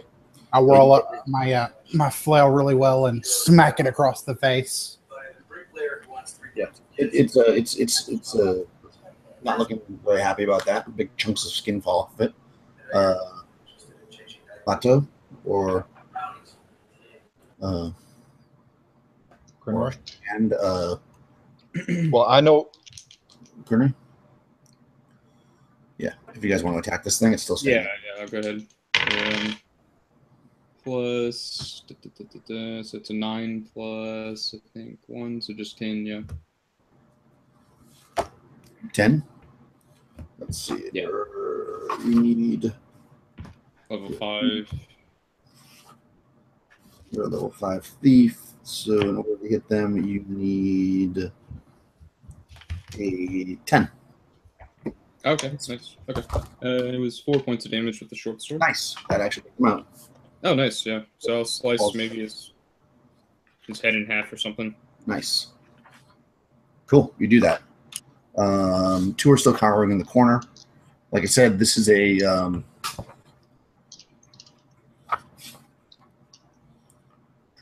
3 enchanted zombies. Are one of the ones cowering in the corner the one that I attacked? No. I mean, unless you want to. You can if you want. They're cowering. Which? Oh, okay. But the one that I attacked before is the one that Crinroy just killed, right? Yep. Okay. You certainly can do it. Well, they'll cower indefinitely, right? 2 are cowering. And they'll cower indefinitely? No. Oh, okay. I'm gonna say before Vato attacks, I'm gonna say to Vato, attack only one at a time. And Crinroy, I would suggest that you stay back and let us handle this. Yes, suppose so. No, hop back a bit. Okay. When you step back, you notice sitting on this this stone slab a sword and a dagger, as I mentioned before. Not a body, though. I want to grab the sword. Okay. I'm gonna. Okay. Yeah, they're cowering. You can just attack them. You get 1 free attack. Okay, so I'll look towards Eden. I'll say, "Aye, Sister Eden," and I'll come down. And this time, instead of slashing across, I'm gonna bring the sword up over my head and come down on one of the cowering zombies. And I got 9. 9 total? Yeah. 9 to hit total. You need a 10. I rolled a 5. Oh, no, you might. I'm at the same time. I'm sorry. Does he get? So you might actually need. No, I miss and hit right in the between them and sparks. At the same time, I'm winding up my flail and I'm about to try and go in, but your sword kind of distracts me, and trying not to hit your sword, my flail just wind right over their head. I'm like, you know what? You go first, and then I'll go. Yeah, you don't want to be hit it, then it's not doing anything except for cowering. Yeah. The sword feels really good in your hand. And as you're checking it out, you notice coming through the door behind you the zombie that ran away earlier. It's actually on you. I can't even remember. Sinroy, there's a zombie at the door. Crinroy. There's a zombie at the door. Perfect. Initially against this zombie. Okay. 5. Oh, you got a 1, so you get a shot at him. All right, I'm gonna go ahead and swing at him then, as I see him. Almost bumping into him, so 11 total. Okay. 3 damage. The sword is +1 too. Oh, okay, so 12 damage, or 12 to hit and 4 damage. Including +1. Yes. Cool. All right. It's still up, but the sword definitely takes a chunk out of it. And you said it was a short sword? It is a regular sword. A regular sword, yeah, right. So D6. So it does D8, I think. Oh, D8. I rolled a D6, but can we just go with the D6 this time? Okay. Reroll. Yeah. It also, not that it's relevant right now, but I won't remember later, but it doubles your ability to do delicate tasks and traps.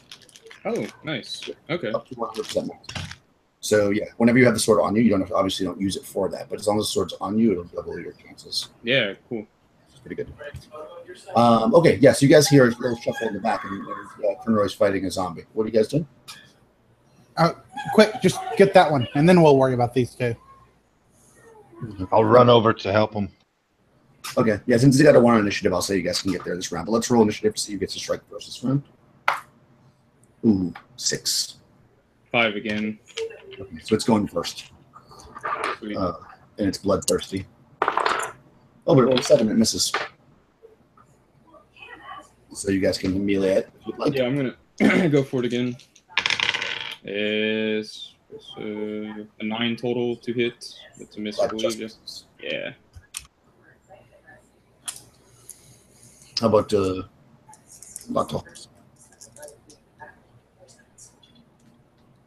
Vato's going to come in and swing in his sword so that it's not risking hitting anyone else. He kind of tries to find a pocket and come down on this zombie.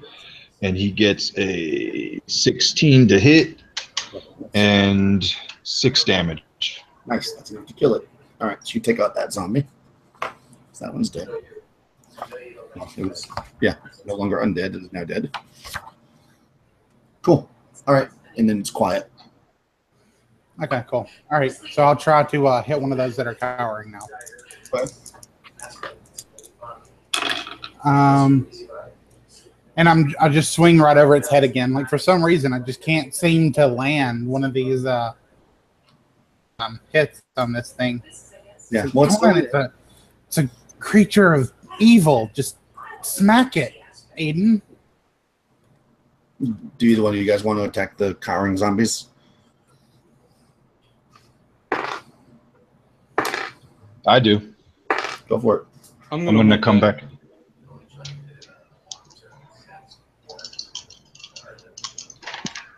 Oh, yeah. 19 to hit, 7 damage. Okay, nice. So that.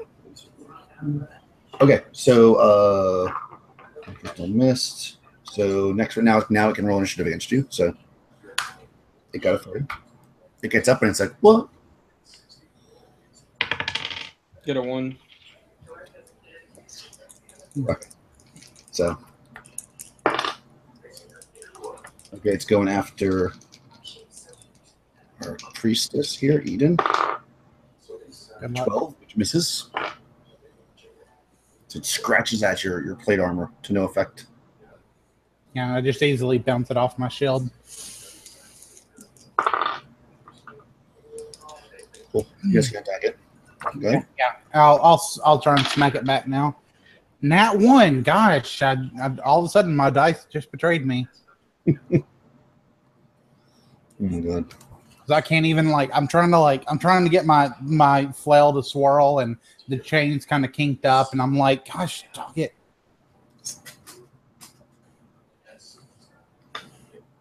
What about Vato? Vato,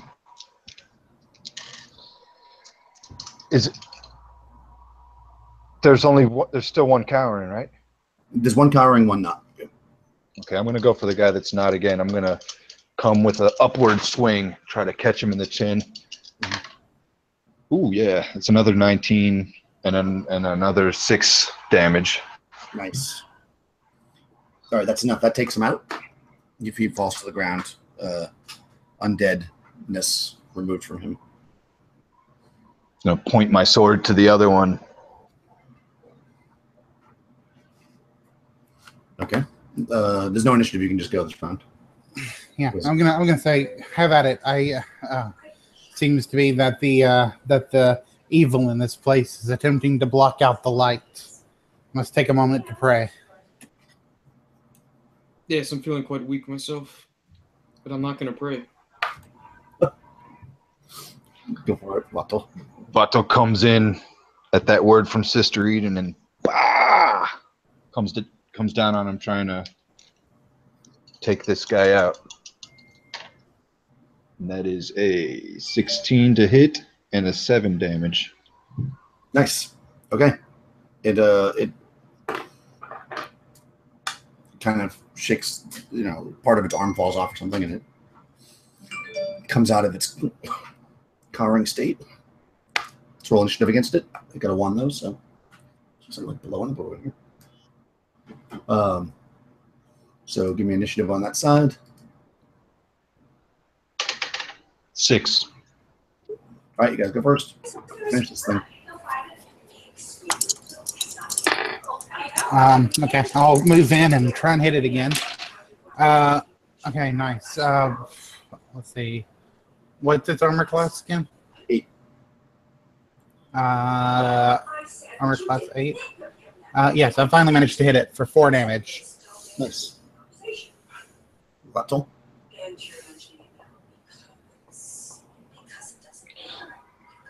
I'm gonna go for the legs with the side swipe. Yes. Ooh. Oh well, yeah. That's 11 to hit and 8 damage. Nice. That takes it out. The eyes seems to glow as the final champion. Vato lets some breath out. Mm-hmm. That was intense. Yes, quite so. I have one more time that I can cure your wounds if you would wish for me to do that. Am I the only one who's hurt? I think so. Yeah, I've got a lot of HP left. I've got 21 left. Okay, I mean, it's up to you guys. I mean, we could save it or I'll take it. I mean, I'm at 7 hit points, but, it is what it is. Well, these zombies seem to hit strong, so Yes. by the Yeah, by the light of Inu, may you be healed once again. 5 points. nice. Oh, seems I'm going to owe a great deal of life debt to this E2 or Inu or whoever by the time we're done with this. Was it E2 or was it Inu? E2. I thought it was Ichu. ETU. Yeah, I've been saying it correctly the whole time. I've just Sure, yeah. it's like it echoes in the grave, so Exactly. it sounds like I'm saying it wrong. But It's always funny that you were saying emu, which is like some kind of a weird bird. This is going like that. Sister Eden has a bit of an accent, it seems. yeah, Yeah. That's what it is. from Jersey. I'm from Jersey. All right. All is quiet. Although, Crinroy, you hear shuffling sounds from the hallway again. I'm hearing shuffling sounds from the hallway again. I shine my shield over there. And so you step out in the hallway and you shine your shield down. And you can see that you're almost at the end of the hallway, where it then turns to the left. You're about 3/4 way down the hallway. And in the kind of the corner, there's like a huge pile of, I guess you could call them zombies, but they're definitely in worse condition than these ones that you saw. Like most of them aren't full bodies.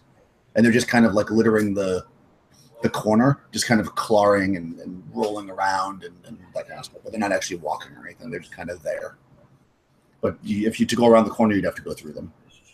I'll put away my flail and I'll grab my holy symbol and run in the name of E2. And as I do, turn undead. Oh, you want to turn them? Okay. Yeah. If they're really weak, I might just automatically be able to. I don't know. No, they still have the. Well, yeah. Oh, actually, yeah. They actually are. They're I'm actually. at level 4, so Yeah, I think you might actually. I don't think you're at a high enough level to destroy them. Let me just see. No, only turn. Yeah, for challenger 1, yeah, turn. You auto turn them. So now you can roll 2d6. It does. Yeah, just see if you get enough of them. okay. So just roll 2d6. Yeah, 2d6 worth of hit dice. To see if they. 5 total. Okay, most of them seem to be like kind of cowering as best they can. They can't move. You think you probably could walk past them without a problem. But there's a few that are still there. Like if you move quickly, you probably could get around them without having any incident. There's mechanically there's 8 of them, so there's 3 that aren't turned, but they can't really move much. Okay. So yeah, if you were to like, since most of them are held, you probably could just like run past them if you wanted. If you want to kill them, obviously you can do that as well. That's up to you. Oh, I can. I could just simply kill them while they're on the ground. Yeah, you'll just have to sit there and do it. Oh, I see. No, I'll just tell them, come, let us destroy the greater evil. And Yeah. and perhaps these spirits will be laid to rest afterwards. Yes. Yeah, but I think just because of how they are, you probably could just get past them without any problem. So as long as you just move quickly past them, as opposed to like taking time. Yeah. All right, so you stand in the corridor and you make a left, kind of run through this like gross pile of zombie bodies, and a couple kind of try to reach out at you, but they just can't reach you, whatever. And you're standing basically in a hallway that matches the one that you came out of the wall in. Basically, it's a long hallway going down, and if you went to the end, you could make a left. So you figure the whole thing makes a turn. In the center of the hallway, on both sides, on the right and the left side, which would be north and south, are double doors. And let's take a break, and we'll see what's behind these double doors. All right. Sounds good. How's that sound? Probably a vampire. Cool. I'm gonna go get a snack. Vampire.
Man, I just got some weird. I don't know why I got this. I don't know what I thought it would taste like, but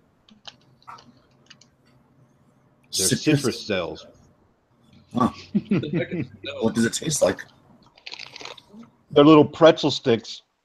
Hmm. They're covered in some citrus liquid. It's really weird. I don't know if it's not really that good, but It's food. Yeah. And they got this. I can't get this in Florida. Barks really? red cream soda. Yeah, they don't have that in Florida. Yeah, I don't think I get that much here either. I've Sometimes, never even seen that. yeah. It is definitely interesting, the various foods that are popular in different areas. Yeah.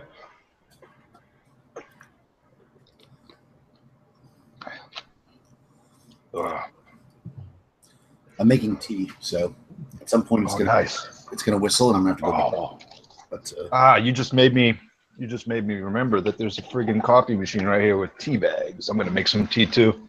Nice. God damn it, might go make some tea too. I'll be right back. Yeah, tea is good to make. Yeah, I got a kettle up here. I always forget that I have.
I'm back.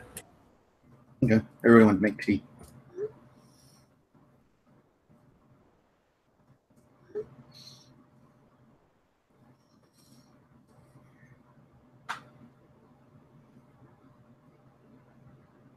think being a cleric has definitely been helpful. Well, I wasn't like necessarily trying to roll for a cleric or anything. Like, I mean, I didn't want to like, metagame and like, oh, well, no, that's what we need. But I rolled really good stats, and my highest was a 15 in wisdom. So I was like, it makes sense to be a cleric. But I rolled like a 14 strength, 15 dex. Oh, so I have 15 in dex and wisdom. And a 13 in intelligence. Oh, and my charisma. So my charisma on the other guy was a 6, which is why I was being so rude and stuff. And I rolled another 6 in charisma. So I've been trying to be a little rude and bashful, like do this, do that, Mm-hmm.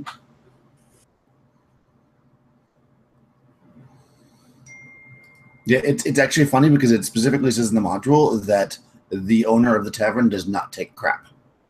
And if you give her any crap, she'll throw you out. And the first thing you did was give her crap. Oh, fair enough. Worth it. It was definitely worth it. Yeah. I thought that was awesome. It's pretty funny. Yeah. Well, yeah. I mean,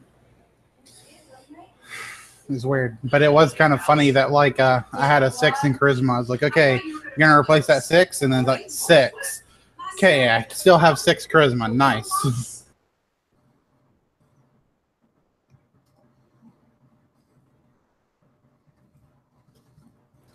Well, it'll fit the stereotype of strong cleric with absolutely no social interactable skills at all.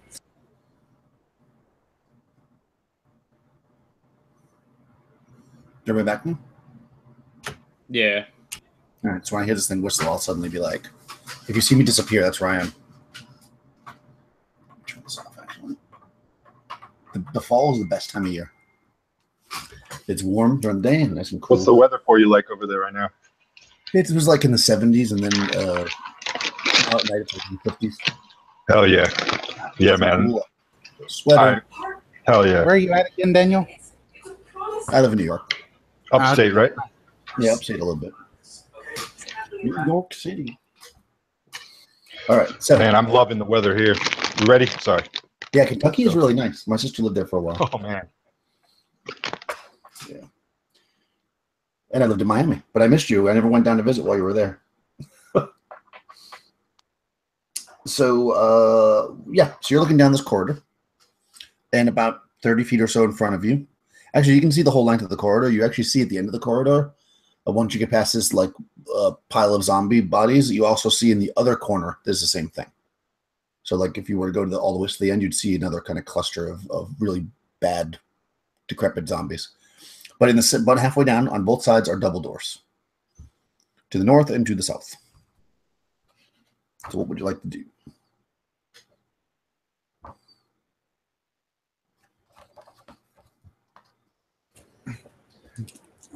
I say we head to the south and Okay.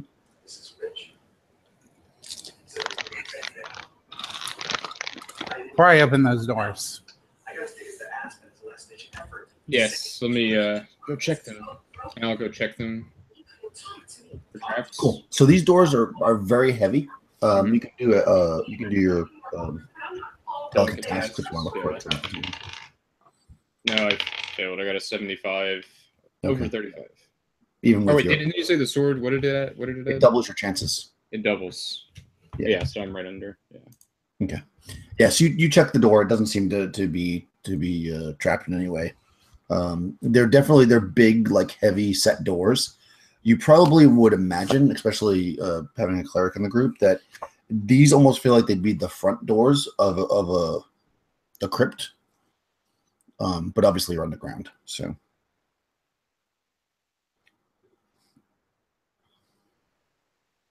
what would you like to do? Doesn't appear to be locked or trapped. I guess this relationship. He was checking them, and we were sitting back, so I'm waiting on word from him. Mm-hmm. Looks good. Okay, stand back, and I'll go through them, and I'll walk up and push it open with my hand. Does it push or pull? They pull towards you. Atlantis all over again. Okay, hold on one second. My tea is.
Sorry, I had to set my timer. It takes 10 minutes to brew.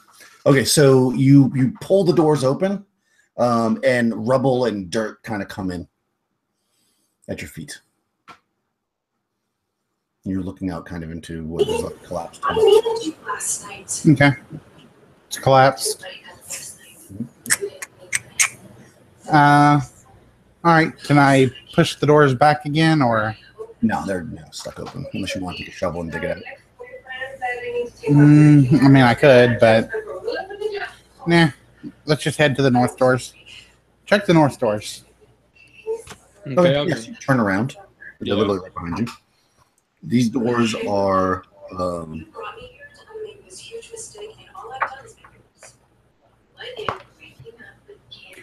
A set of gilded double doors appear firmly closed.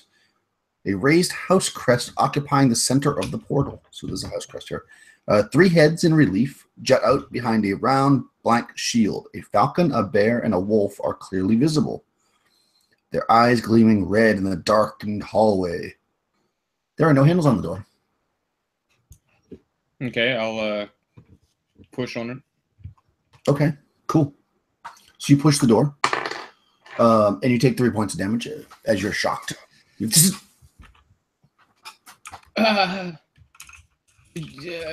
all see that?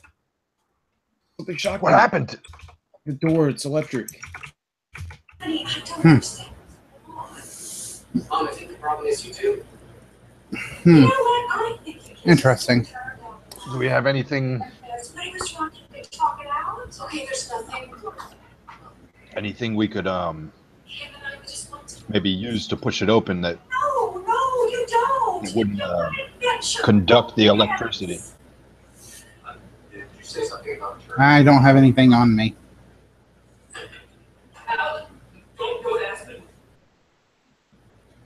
Let's try. Let's see if we can dig out this tunnel at all. Or I will. I have a shovel. I'll start helping with my hands. I'm gonna stand back and collect my thoughts. Okay, so you're start digging. Yeah. You asked me last night.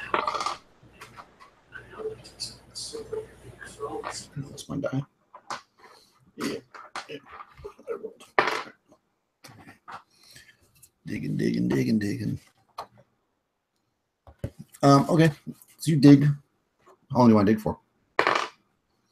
Before all hope is lost. I mean, I kind of just want to dig basically out around the front to see if anything, if like maybe it, falls in and maybe I can find the tunnel or. So you want to walk over the stuff that fell through the door and like start digging behind it, or you want to dig what fell through and push it back into the tunnel? No, I'm gonna dig out what I'm gonna stand up on it and I'm gonna kind of like dig out and see if I can get it to, do something. Open out to something else. Nice. Good idea. Yes, you're doing that. You're digging away, and then you hear a scraping sound, but just a little bit too late as you are surprised by these rats that come crawling out of the hole that you just like. It collapses a little more, and these big rats come rushing out at you. And I have to look them up now because they didn't put them in the thing. They are okay. Good. Rat giant.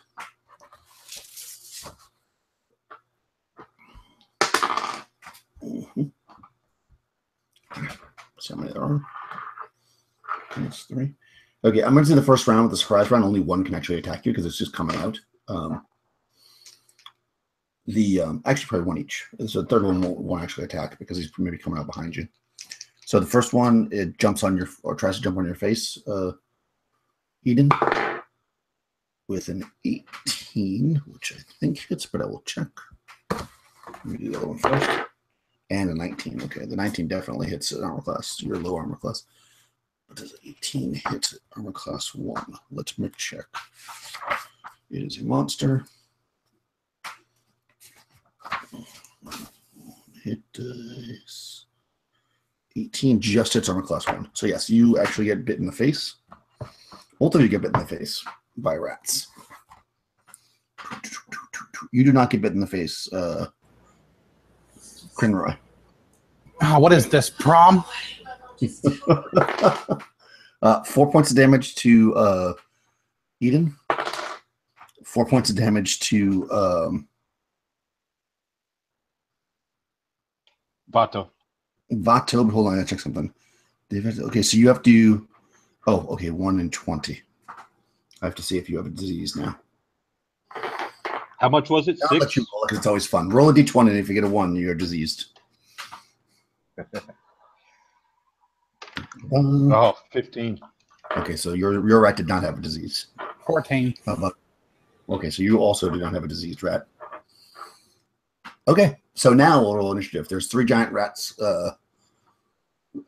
attacking you guys, and they got a 6. Who's doing initiative for you guys this round? I'll do it this time. Okay. 3. Nice. So they're going to go first. 1 each, I guess, just to make things even. So on, let's do an order on Vato's face. 8 misses. On Eden's face. 16 misses, because I think it needed an 18 to hit you. And, well, now you get your turn. Zinroy. Conroy. Oh boy. A giant rat bites you in the face for 3 points of damage. Oh no. Yeah, now roll a d20, and if you get a 1, then you have a disease. Oh Christ. Whew, a 9. Okay, so you also do not have a diseased rat. But you guys can now do what you'd like. There are rats attacking you. Their armor class is 7. Yeah, I'm gonna go ahead and attack. Nice. It's a magical sword. What's their armor class? 7. I got a 15. Yeah, that I should think that hit. hits. Yeah. Give me some And damage. 5 damage. Nice, that kills it. Oh, nice, yeah. So I'll stab it right through in between his eyes. Yeah, nice. If I drop my shovel, can I take my flail out and attack with a -2? Yep. Huh? Yep, sure. All right.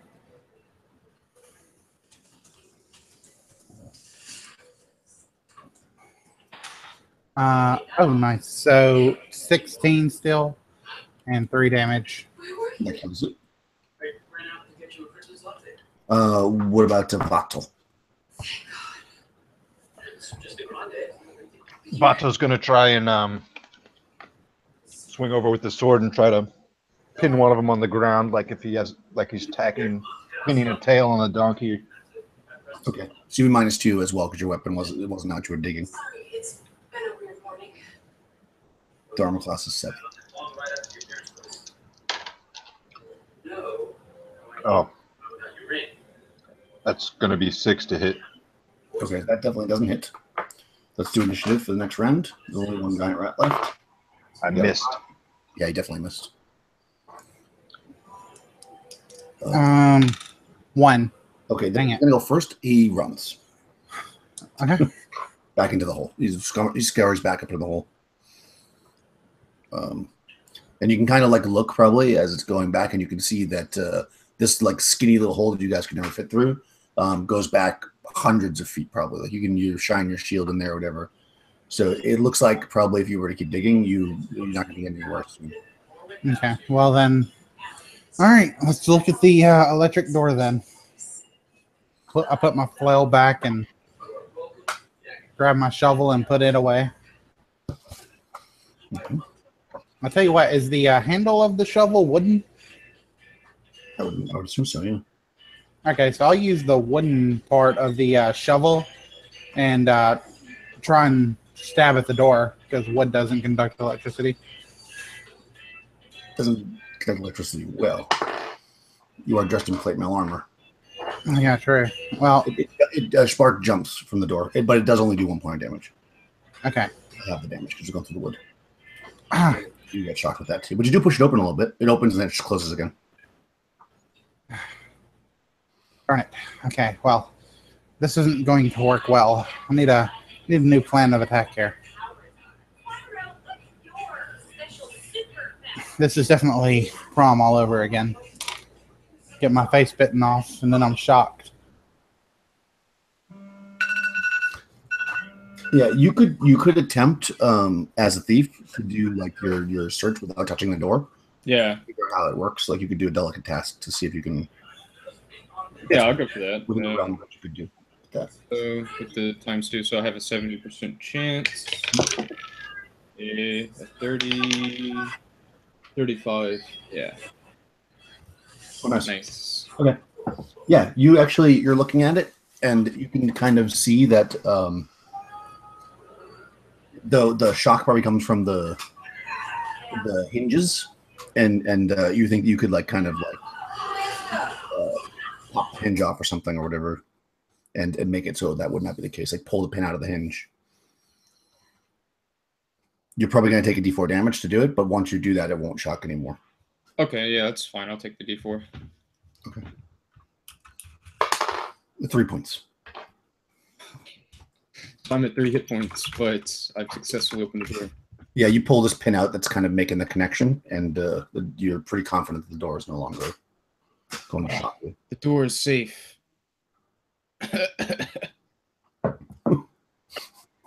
You're smoking, man. Don't worry about that. It's safe. I have no more healing for you.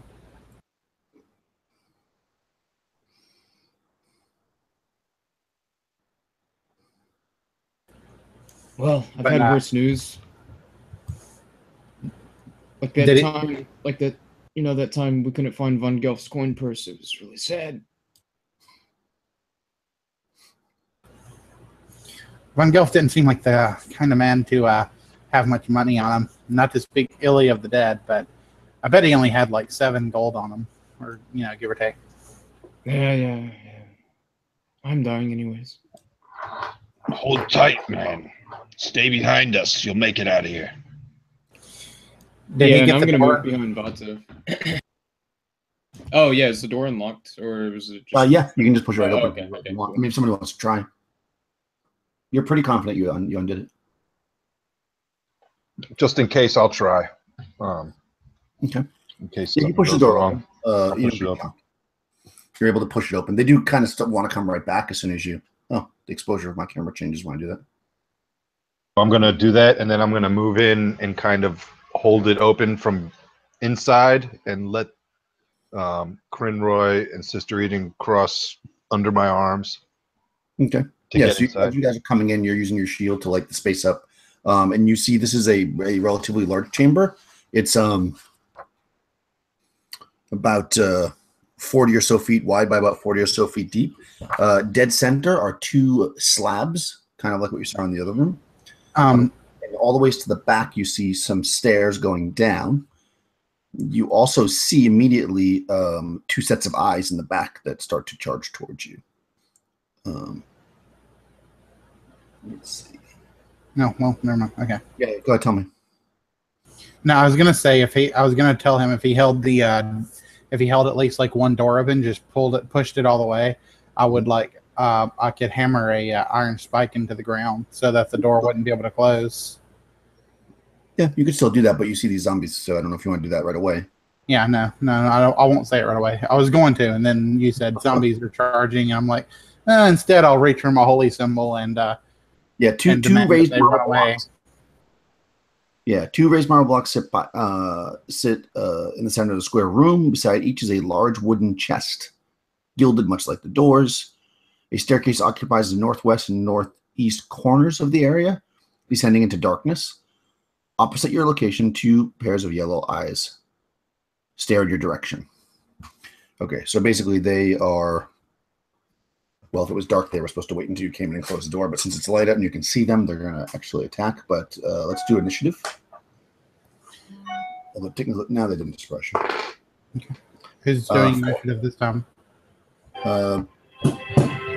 Initiative. Maybe Vato? Yeah, Vato, do initiative for us. Cool. These guys are 6. 4. Okay. 4. Okay. And they also have 4. So simultaneous. You guys can go first, technically as far as order. These guys are an undead of 6.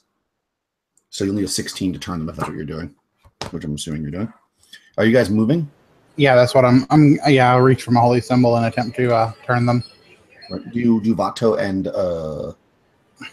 Crinroy want to move toward the zombies, or are you just going to wait till they come to you? Assuming they do.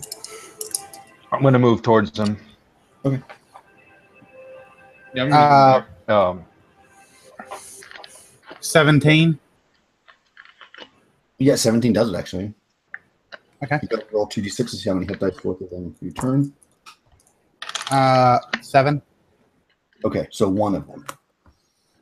One of the zombies stops dead because it's also running towards you, and it tracks and turns and runs actually down the stairs. Nice. I hope it trips and breaks its neck. Does not. Okay. There's one left, and you can do melee on it first if you guys want, and it'll go on you. So whoever's running up to attack, that's definitely Vato, and I think. I'll come running with the sword cocked back, with a hateful face. Ooh, okay. That's 20 to hit, but only 3 damage. Okay. Yeah, these guys are AC 7. They're a little bit better AC because they're like more magical, but basically they're still zombies. Okay, so 3 damage, you said? Mm-hmm. Yeah. Okay. Yeah, you take a little chunk off of it. What is Samurai doing? Did you run up and attack too, or? Yeah, I'm gonna run up and attack after he does, I suppose. That's 9 plus 2, so 11. 11. I think that just hits for you, so I think you need a 10. Well, with the other Okay. people, let me just check to make sure. Let's see. 11. You are a thief. I mean that in the nicest What page is possible way. that, by the way? I guess I could check that. Level thief and 11 with armor class 7. Yep, that's what he needs. So, Okay. What was it? oh wow. 7 damage total. Oh, nice. Not bad. Yeah, that takes a pretty decent chunk out of it. And it turns towards you two guys. It only gets one attack, so it's going to attack one of you. Let's see. It's going to go out to Vato. And it rolls a 15, which hits you. So it reaches out and this is actually, she's a lady.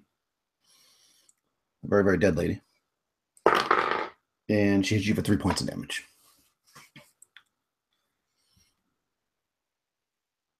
And that is that round. So initiative next round. She got a 6.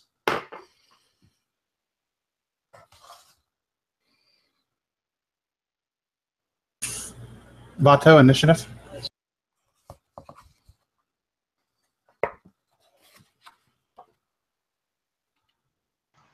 Sorry about that. I lost my cursor. I got 2 screens here. 6. Again, simultaneous. You guys, again, once again, can just go first and then we'll resolve. So do you want to move or cast, Eden?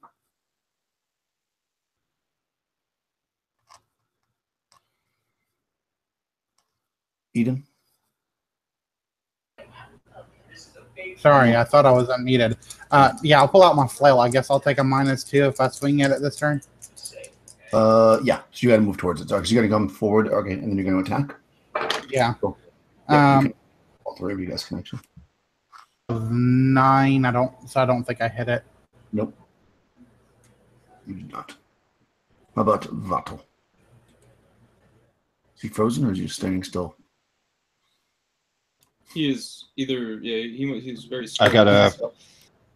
Can you guys hear me? Yep, can you hear you? Yeah, we can. Okay. 16 to hit That hits. and 7 damage. Nice. Yeah, that takes out one of her arms. She's only has one arm. How about Crinroy? I got a 4. That does not hit. Okay, so she's going to attack randomly. I will decide who. Once again, Vato. 18 hits you. 4 points of damage, Vato. With her one arm, she sweeps across and scratches you. And initiative 5.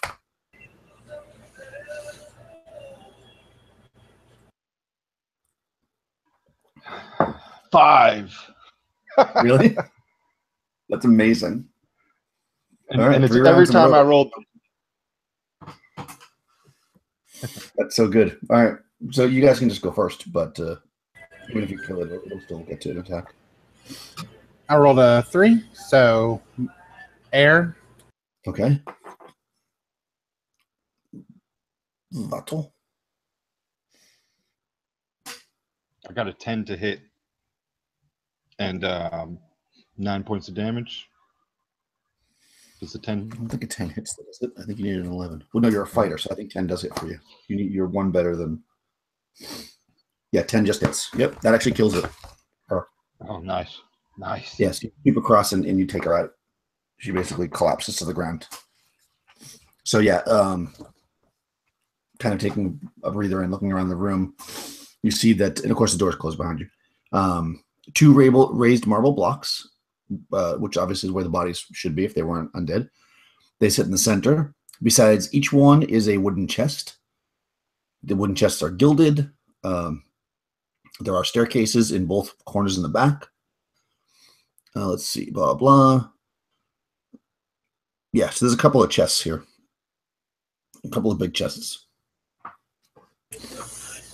Let's worry about the door before we worry about this chest. I want to make sure we have a way out of here. All right, I'll check the door. I want to proceed and check the door. Okay. I mean, Can we open it again?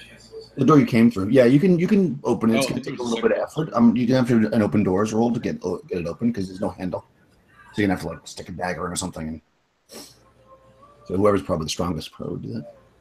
That makes the most sense. Whoever has the best open doors roll. There's open doors rolls in this, right? Yeah, I just got a 1 or 2, I think. I don't know if there is in this.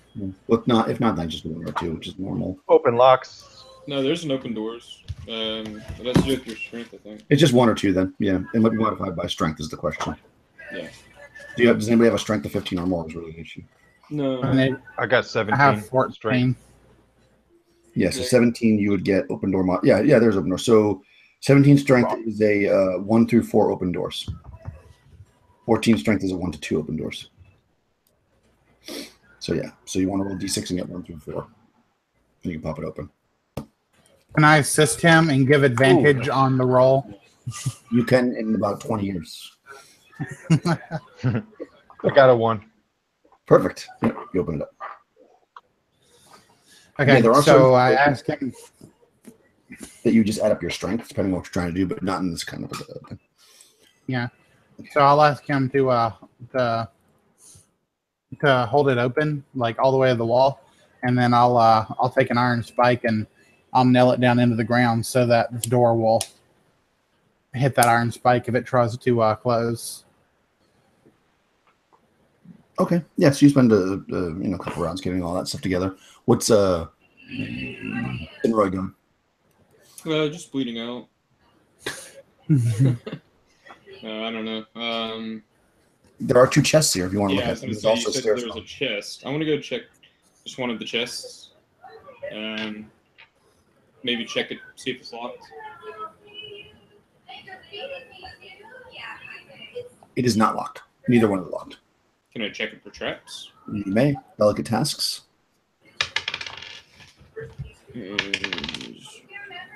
So 28%. That's good. Yeah, Yeah, so that succeeds. Yeah. yeah, you're pretty certain it's not trapped. Okay, I'll use my boot and I'll kick it open, if that's possible. Nice.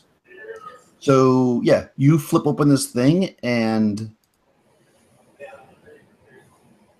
there is basically what you see inside this large chest is the entire bottom of it is covered in silver, mostly silver, but some gold coins.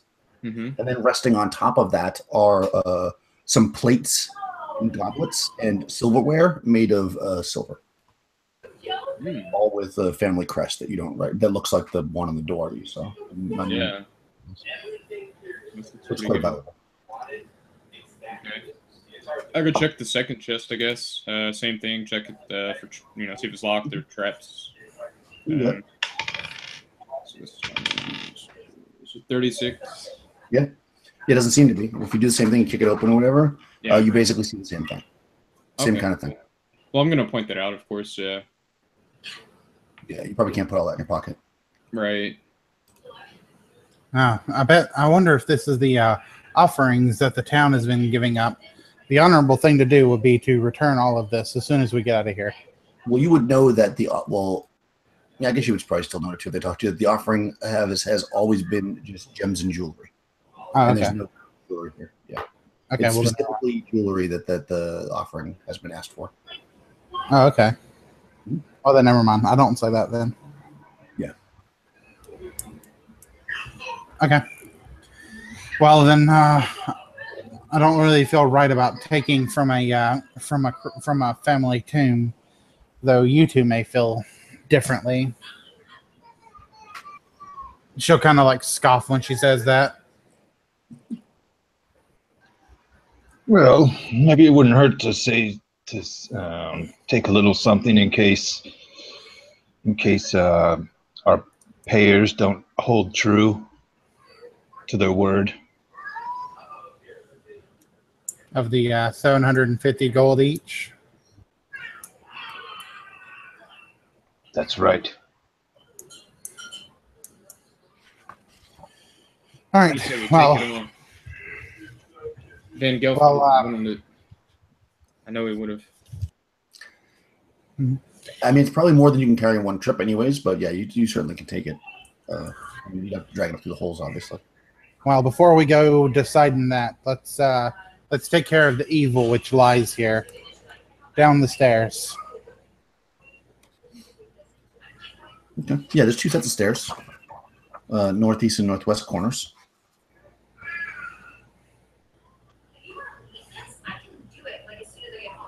And when you approach them, you can see that they both go down. They're like spiral staircases, so you can't really see deep into it. It looks like they go down and then go into like an entry. Okay. Should we go down the one the zombie went down? Yes, that would be the one that would be best. Most likely, he's running to his companions, thinking that they can save him, but E2's vengeance sees too far.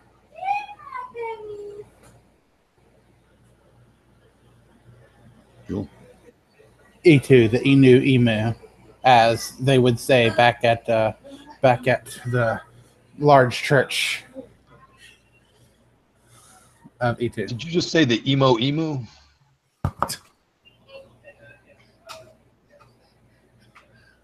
Yes, that is the full proper name of E2.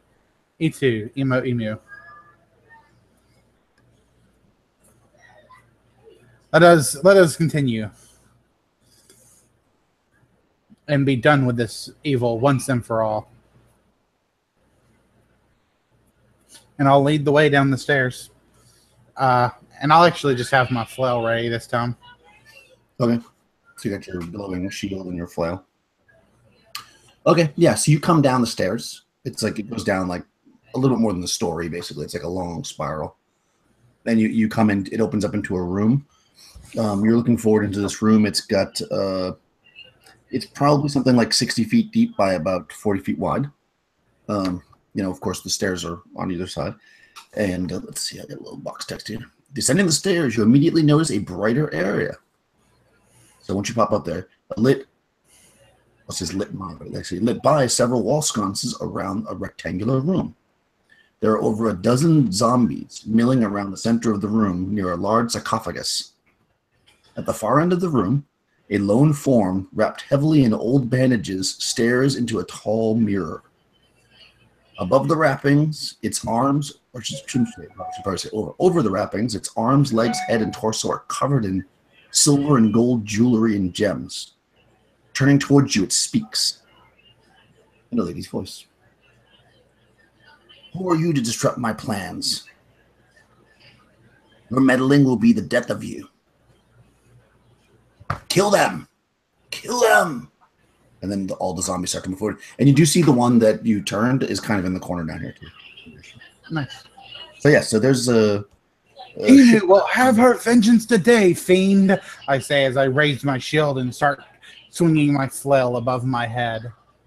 Nice. Okay, so initiative 5. I'll do initiative. Nice. 3. Cool. You can go first. Okay, so the shit ton of zombies move forward. So there are actually this 4. Okay, so there's gonna be 4 on each of you because she's not attacking you yet. She's standing back. And obviously, the other one is turned. Do I have 4 d20s?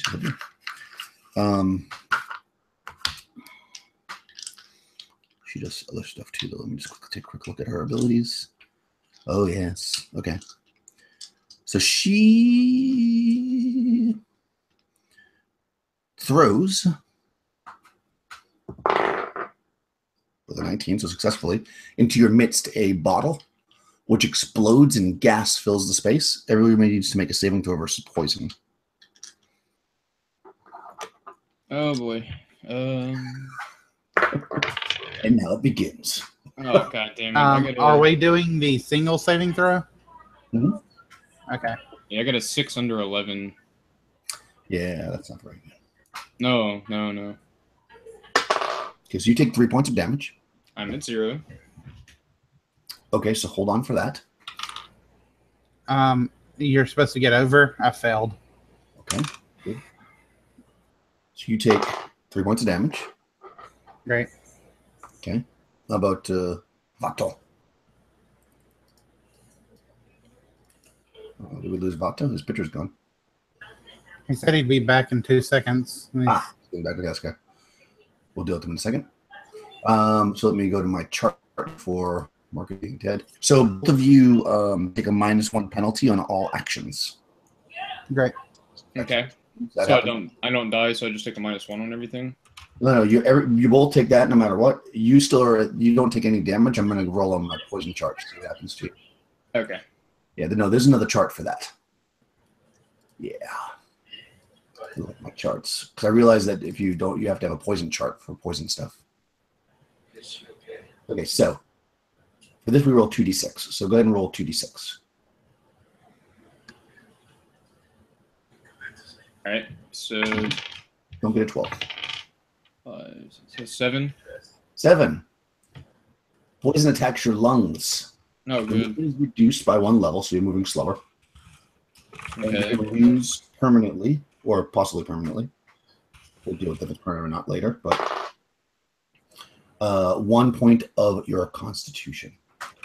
Okay. Yeah, your con drops by 1. Damn. Yeah, that sucks. And also the -1 to all actions. Yeah, that's going to be for 4 rounds, so I'll keep track of that. Okay. Cool. You both have that. Damn. The other thing is, I'm just going to do this now so I can see, because it might only be rounds. 5 weeks. So that con minus is for 5 weeks. So, yeah, it's essentially more or less permanent. I mean, it's permanent for this adventure, anyways. You can make a note of it if you play this character again. It'll eventually go back up. Okay, so he's not back yet still, so I'll do the zombie attacks while we're waiting. Okay, so 4 zombies on... This is where it's going to start to get gross. There's some body parts flying, I can feel it. 4 on Eden. Oh, you have crazy good armor class. So actually, they all miss. 4 on... Roy. 2 hit you. You have what, 3 hit points? No, I'm at 0. Well, no, you don't take that damage. Oh, right. Yeah, so now I'm at 3. Okay, so just leave it at 3 for now because you're gonna start taking rolls here on this table. So let's see. The first one. Okay, you. Oh, this is one you had before. You are now bleeding internally. Damn. Yeah. So my lungs are collapsing. I'm bleeding internally.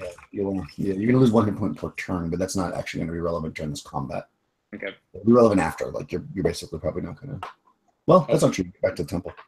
The second attack that hits you is okay. So actually, you're down to 1 hit point now. Okay. Great. Okay. So Carlos, for Vato, please roll a saving throw. It's versus poison, so if you have any benefit for that, then.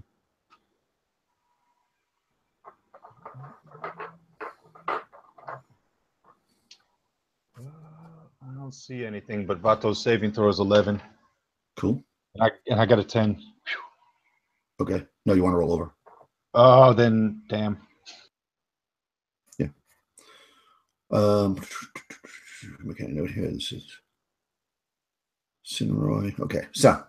So you will take 3 points of damage from the poison. And all of your rolls are going to be at a -1 until I say otherwise. basically 4 rounds, but I'll keep track of it so you guys don't have to. And then finally, it's good to come back to this. 4 zombies attacking. 2 of which hit you. So you take 8. Does that kill you? Oh, you're muted. You're muted. Yeah. Okay, so don't take any damage. What does it make you negative if it does? -1. Okay. Okay, so actually you get knocked down. Roll under your dexterity, or you drop your weapon. So roll a d20 and roll under your dex. Nope. Didn't make it. Got a 10/8. All right, so you drop your sword, and then you'll take 3 points of damage. You're still up, right, at 3 points?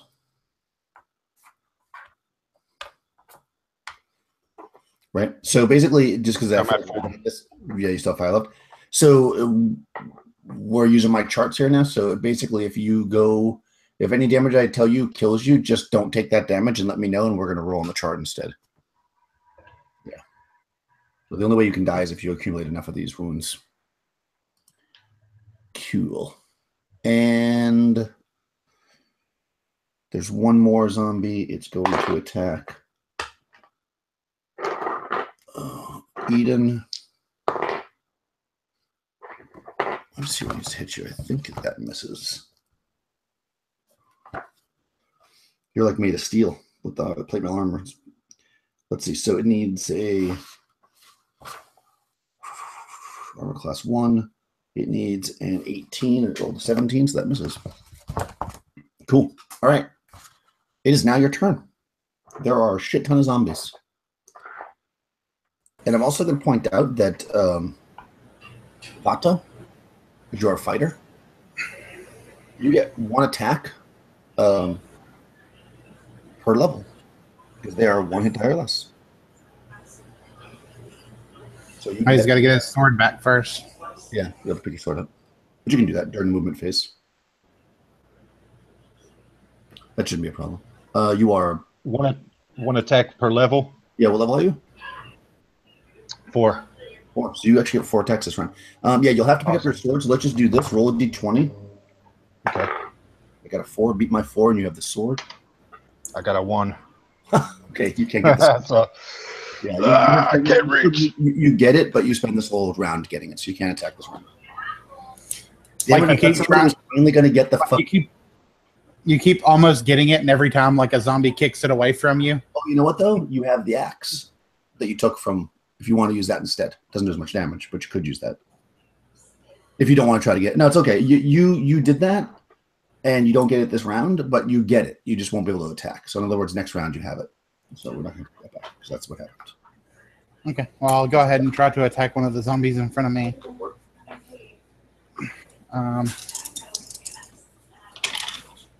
Nope, I missed.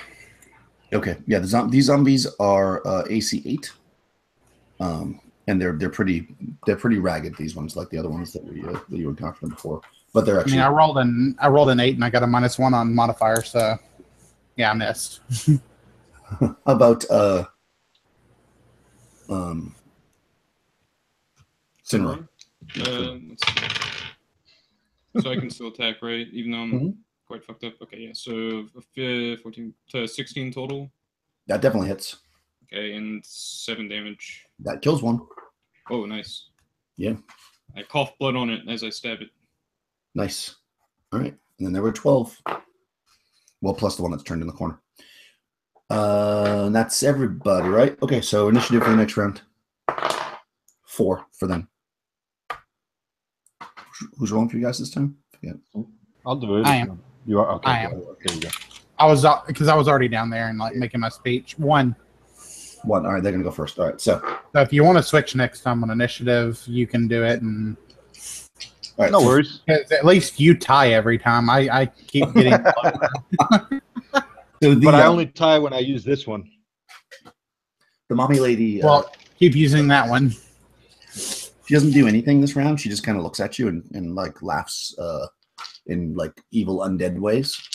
And the 12 12 zombies attack, so 4 on each of you. So on Battle. 2 hits. How many hit points have you got? 4. 4, okay. Okay, so that does no damage, but you... Ooh. Oops.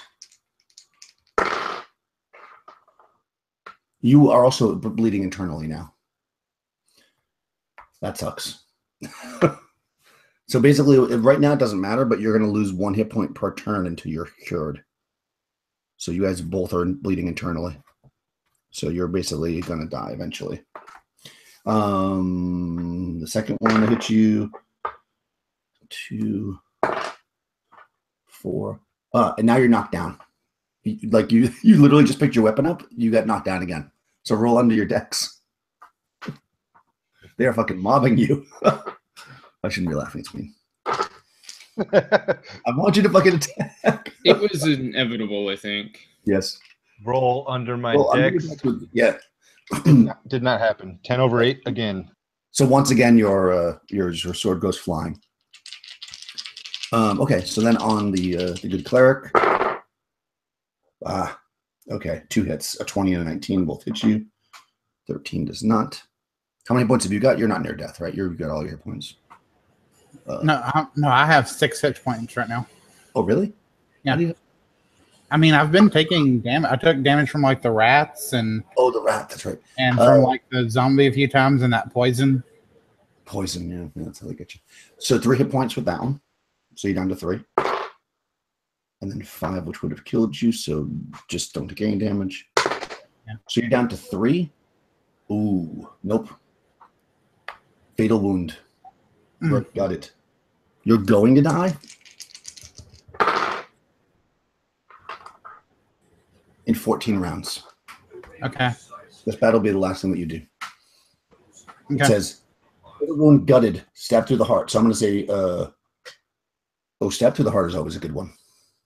But you can pick where you're wounded. It doesn't really matter. You're going to die in that many 14 rounds. Make it count. Yeah. That's it. And then on... It's in a run. Someday, by the end of this adventure, I will know your name, even though you're probably... No, it's good. Once again, 2 hits. That must just be like the normal, like odd. All right, so you get hit Well, I'm at twice. 1 You hit have points. 1 hit point too? Yeah, 1 hit point. Okay. 1 hit point. Okay, so that we're going to -2. So you're stunned, so you can't attack this round. And now, I'm also losing a point per round, correct? No, per turn, which is Per 10 minutes. turn. Yes, you're not going to lose. Okay. Yeah, that's more like a long-term thing. Okay, so But the fact that you don't have anybody to cure you is going to be a problem. yeah, for sure. Yeah. And then 2. Okay. Oh, finally a fun one. All right, broken bone. They smash you. You're stunned, and then another one breaks one of your bones. They break your right arm. Do you have a? Are you a righty? Crinroy? Yeah. Oh yeah, right-handed. Oh yes, your right arm is broken. So. Well, yeah, I dropped my sword at that point. Yeah, you probably dropped your sword. I mean, you can fight with your other arm, but you're going to be -2 to hit. Okay, yeah. You're using an offhand. Great. The mummy laughs hysterically, and says, "Look at me, bejeweled and beautiful." And then it's your turn. Okay. Vato's on the ground. I'm going to drop my shield actually, and I'm going to use my free hand now that I have to cast Bless at Vata, at Vata. So Vato, you now gain a +1 to all your attacks. Nice. And then all it does is +1. Yep, in this one, it says as a blessed spell, the recipient is grant. The caster announces which of the 2 options being cast. The recipient of this spell cannot be countered and cannot be Yeah, you already. combat. Fuck. Yeah, you do it before combat usually. In the older edition, Fuck. yeah, you can't cast it. Well, okay, never mind on that. Time warp. Okay, I dropped my shield still, and I'm gonna take out holy water. Oh.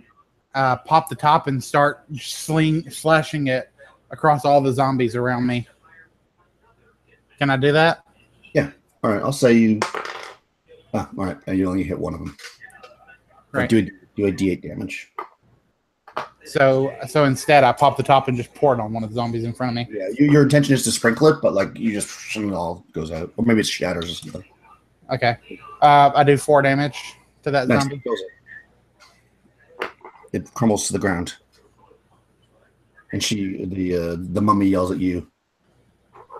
That's okay. I'll have more minions with your bodies. You will cackle, laugh. I will never join your evil legion. I will defeat you before I die. Nice. Initiative 5. 5. Nice. Nice. Simultaneous. Okay, so currently, though, I just want to handle this before I forget. So, Vato, you don't have your weapon. Do you want to try to pick it up? Yeah. I still got that axe. I can pull out that axe. What is damage for an axe? Do you remember what the damage was, Crystal? I can look it up. It's probably a D6. A D6. Yeah, it's a D6. Okay, yeah, you can attack with the axe. 8 to hit bonus. Well, it'd be your strength if you have a high strength. Well, no. All the 2 hit for your sword is the same. Okay. It's not based on the weapon. It's based on your strength and your level. Okay. It's just the damage that'll be different. So basically, you'll do a. It's a battle axe or hand axe? It's a battle axe. Battle axe. No, it's a hand axe. I'm sorry. It's a hand axe. Okay. Oh, Okay. but you can pick up the 2-handed sword as well. You just have to make that dex check. That's up to you. Okay. Yeah. I'll try making the dex check. Okay. That's more fun for me. I missed it by double. 16 over 8. 16 over 8. No, I'm not a dex check. It was a D20 roll against me. So actually, you got it. Oh, So okay. Yeah, I got a 7. You got 16? Yes. Okay, yes, you got it. Sorry, for these I'm doing a contested D20 because I thought that was kind of a cool mechanic. So it randomizes it. So yeah, you're able to pick it up and you can attack this round if you want. Cool. You were no longer stunned, right? I think you were stunned last round, Conroy. That happened last round. So you're back up as well if you want. All right. And Well, I'm of gonna. course, Yeah, I would draw my dagger with my left hand. Mhm. And would I be able to make an attack? Mhm. And -2, so you're gonna be -5 total for this attack. Damn it. So an 8. That doesn't. No. Yeah. The next round you only. Yeah. I'll cough up some blood. Okay. What about? I'm just going to do you last, Vato, because you have 4 attacks. I've been waiting ever since I got this game for somebody to get all the fighter attacks. So it's had to happen. Go ahead and go, Eden, if you'd like. Okay. Can I attempt to smash through these zombies and get to the mummy? Sure. Okay. Yeah, just you're going to move forward. So make a because you have a shield. Oh no, you dropped your shield. Yeah, I dropped my shield. You can definitely do it. They're just all going to get an attack at +2 at you when they go. But you can. Yeah, they're not that strong. I mean, they're all getting an attack anyways, but they'll get +2 because you're going out of combat. I'll tell you what. Instead, I'm gonna have a free hand. So instead, I'll grab my holy symbol and attempt to turn undead. Okay, you're going to try to turn the little guys. I think you have to turn the most powerful one first, though. That's how that works. Let me just quickly check it. And that's how it is in first edition. If they're being led by another powerful undead creature, you have to turn that creature. So let me just check that quickly to make sure.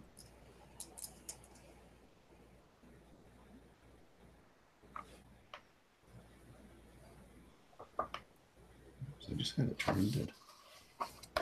Yeah, I have it pulled up. Let me check to make sure. Well, I had it pulled up, but Basically, turn undead causing. I guess it's really it doesn't really say, but typically, if they're being controlled by powerful undead, then you have to turn the more powerful undead. Okay. Yeah. So I'll attempt to turn the mummy. Is it a mummy? She is a mummy, yeah. She's a lesser mummy, so it's 19, not a 20. Okay. So I need a 19 on 2d10. Yep. Probably will not make that. Nope. 6. Okay, yeah, that doesn't work. She scoffs at your holy symbol.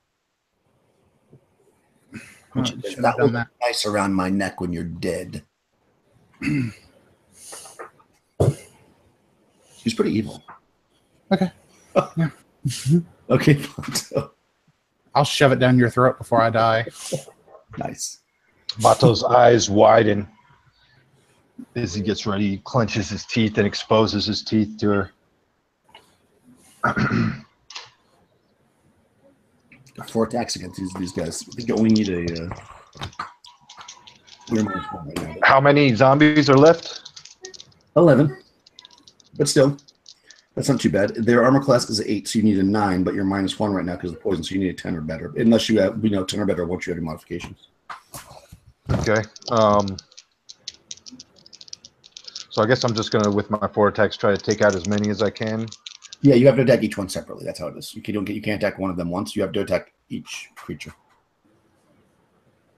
They only have 2 hit points each, so the chance that you're not. Oh, I can't attack 1 4 times if I wanted to, huh? No. Okay, I got it. All right, now I'm going for the one closest to me. It's not going to matter because I think you do more damage than they only have 2 hit points. So. Okay. Yeah. So I got 13 to hit. Okay, that kills 1. Well, I'm sorry, actually -1. For 12 still hits. Okay, cool. More damage. Okay, so next attack. Ooh, not good. That's 2 to hit. 2 to hit. That doesn't hit. Okay. All right, so next one. That's 9, 10. 10's what you needed. That kills that one. You're +1 damage, right? Because your strength. I'm +1. It should be +2, but I got a -1. Yeah. Okay, so that's 11 to hit. That also hits. All right, good. So you killed 3. Awesome. That's nice. All right, that's good. All right, I'm happy. I can now retire from Swords and Wizardry because somebody's finally done it. Did the coolest fighter skill ever. All right. So, anyways, actually, it's like that in First Edition Dungeons and Dragons as well. In any case, it is now initiative again, right? Because it was simultaneous. Yeah. And, 4. 2. Okay. So, but now though, there's only 8. So I'm going to roll to see if he only has 2 of them on them. Okay, so Sinroy, you only have 2 on you. Everybody else has 3. No. Yeah, that makes sense. All right. 3 on Vato. All 3 of which hit you. God. I'm just going to do all D20 rolls now, just so we can. None hit the good cleric. Oh, hold on. 3 until 2. And 2 hit the samurai. Okay. All right, so let me do Vato first. How many hit points have you got? I have 4. 4 hit points. Here we go.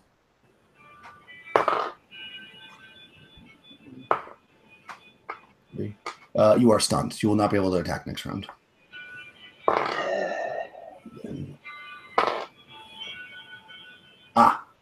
Crushed bone.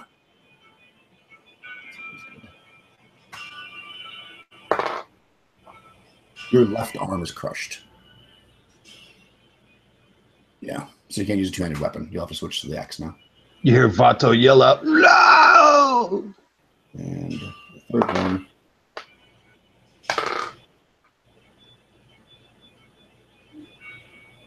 Third one, nothing. It actually doesn't do anything. That was my swinging arm, dude. My swinging arm. Yeah, you're stunned and you drop you probably drop it again because it's 2-handed sword and your arm's crushed. And on Samurai, how many points have you got, Crinroy? 1. 1. Perfect. Stunned. You're also stunned. Boy, you guys get stunned a lot. And you are now internal bleeding more. 2 hit points. Yeah, you're coughing up blood and Oh yeah. feeling like woozy. But it's your turn. You two are both stunned now. I can't do anything. So, Okay, so I'm just gonna say fuck it, and I'm gonna attempt to shove past these zombies, and I guess I'll let them get the +2. And I'm gonna run towards the mummy leader. Okay, you can do that. Yeah, they'll get it next round because they already went this round. Yeah. Cool. So you charge towards her. And as I'm charging, I'm gonna pull out my last vial of holy water. Her eyes get big. But Go ahead and make an attack. yeah, so I'm gonna just attempt to like basically shove this into her chest if I can. Okay. Okay. Just make a melee attack. Nice. Oh, and I have a -1. What's her AC? 2.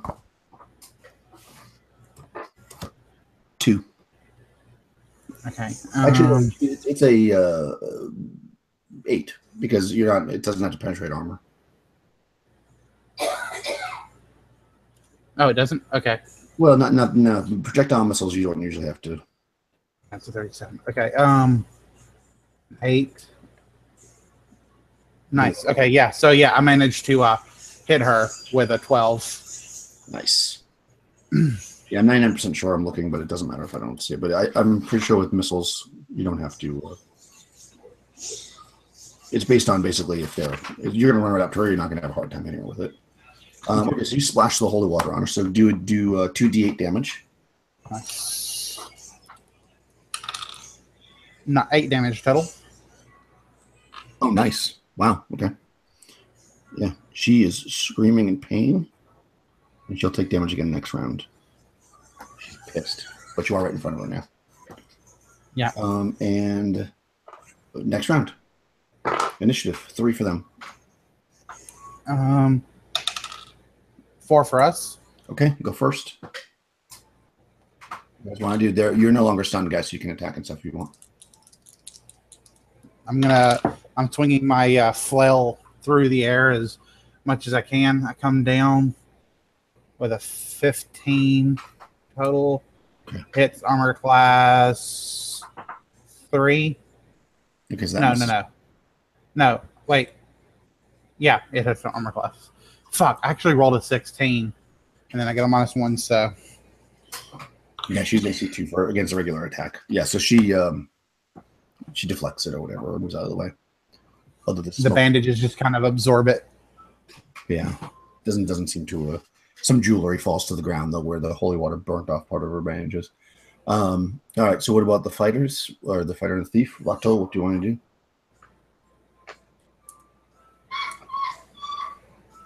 I'm not stunned anymore. No, that was last round. Okay. Well, I'm gonna take out the axe with my right hand. Okay. You're going to be you for this round because you're pulling out a weapon, or at least for the first attack. That's okay. I'm going to be what? You'll be -2 on the first attack. -2. Okay. The other ones will be just minus. Well, -3 total. But. And that's a D6. So here we go. And I still get -1. Yep. Gonna be 10 to hit. That hits. And it's a -1 to my damage as well, right? No. No. Okay. Just -1. The damage is up. Oh, and actually, you know what? That was 4 rounds. So actually, that's up. It's not even -1 anymore. Oh, okay. So. Oh, and that means yours shouldn't have been Well, either. So that would have hit. Oh, I thought you said it lasted for like 5 weeks. No, that's 4 round. That one was 4 round. 4 rounds. Oh, okay. Cool. So I actually hit for 4 damage. Okay. Sorry, girls. And I got mine was also 4 damage. Nice. Okay, you killed one. That's the first one, right? Correct. Okay. Second one. You have 4 attacks because you're fighting the zombie still.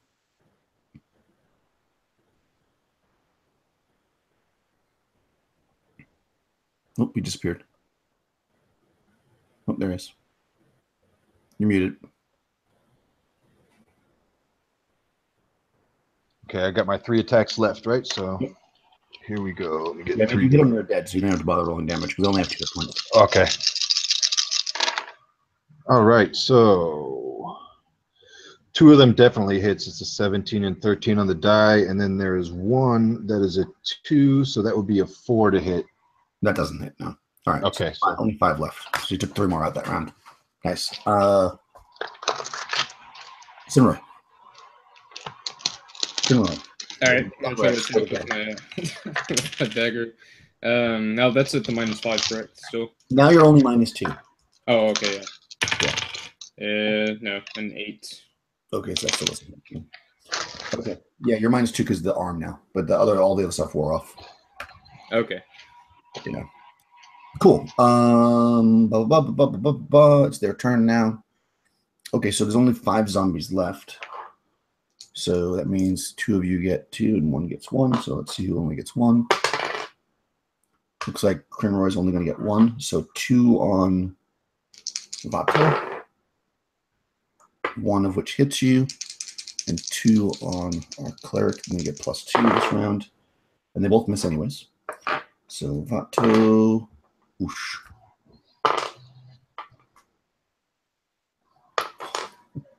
Another curse button. Hold on. Vato, your right leg gets crushed. Oh shit! Down onto your knees. Oh. Yeah, you lose any dex bonus to AC, and yeah, you're basically going to be crawling from this point on. And then the mummy's going to attack Eden, because you're standing right there. She could attack. Yeah, she's gonna try to attack you. Actually, she misses with a really terrible blow. She hasn't fought in like 1,000 years, so she's not used to this. But okay, next round. They get a 4. 4 as well. Okay. You can roll 2d8 for the damage on the holy water before we start.